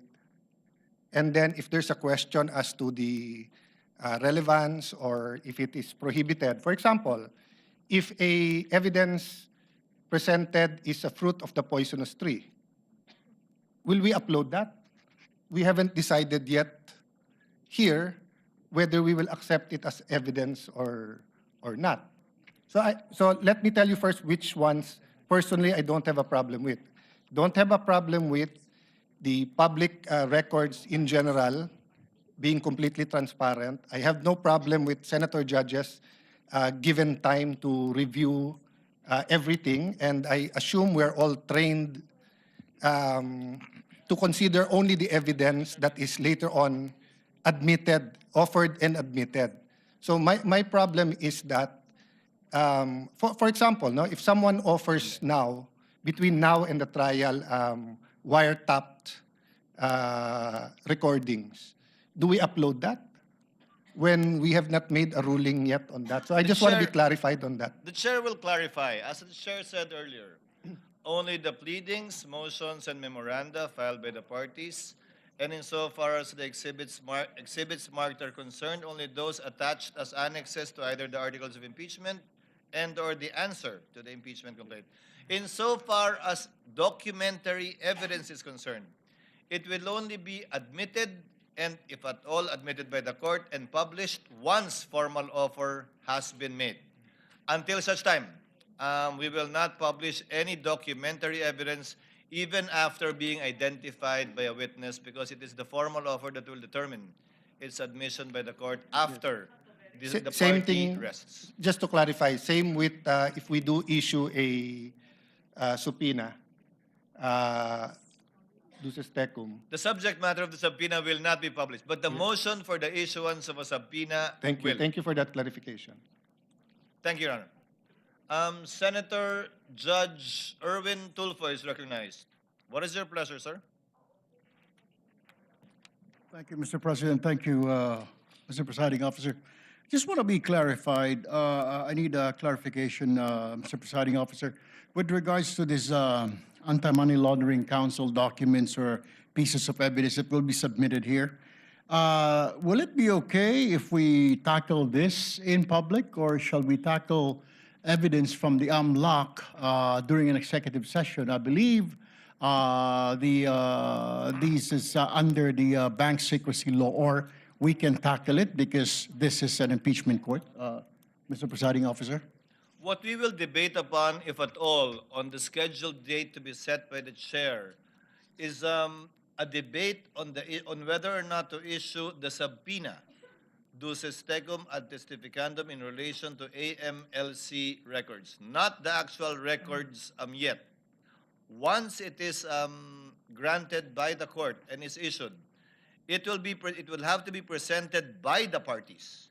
We cannot tackle and discuss it in executive session, because anything and everything discussed in executive session cannot be revealed into the public and used by this court. Secondly, it can only be, if at all, revealed by a unanimous vote or consent by all the senator judges, which effectively hog ties that piece of evidence if we discuss and talk about it only in executive session. Whether or not it is to be made public, whether or not it can be legally obtained, will be decided by this court after hearing the oral arguments of the parties. Thank you for that clarification, Mr. Presiding Officer. What is the pleasure of Senator Judge Villanueva? Yes, Mr. President. Considering that we have been tackling and asking of pieces of evidence, I think there's a lot of questions with regard to the mahiwagang BIR box, Mr. President. Yung clarification lang po, where is it now and when are we going to transfer it to the Bureau of Internal Revenue? It is with the Clerk of Court in the Office of the Secretary General as instructed by the Chair. It should be sent back to the BIR by tomorrow morning in the condition that it was received, meaning sealed. The same. Thank you, Mr. President. Any other manifestations or motions on the part of the Senator Judges? Senator Judge Ontiveros is recognized. What is your pleasure, ma'am? Salamat po, Mr. Presiding Officer. Just to make a brief statement in support of the ruling recently proclaimed by the Presiding Officer on executive sessions. Thank you, if I may, Noted. Mr. And Presiding entered into the Officer. records. And just to add a little bit of that, Lady may Mr. proceed. Presiding Officer, thank you. The executive session is only for Congress acting in its usual legislative functions, and impeachment trials do not contemplate executive session. So I join with the presiding officer in the call that he made, which I believe is the default also of this impeachment trial court for transparency as a general rule and as a default. Salamat po, Mr. Presiding Officer. Thank you, Senator Judge Ontiveros. Before the court adjourns, Chair directs the Clerk of Court to kindly make sure that the subpoena for the two NBI agents will be issued this afternoon and duly received, and entrusts it to the Counsel for Prosecutors to make sure of the attendance of their two witnesses tomorrow. Likewise, the Chair reminds the Clerk of Court to furnish, right after we adjourn, counsel for respondents with a copy of the requests for the issuance of subpoena thus far submitted and filed with the Office of the Clerk of Court. So ordered. There being no other business to discuss, the trial is hereby adjourned until 2 p.m. of Tuesday, tomorrow, July 7, 2026.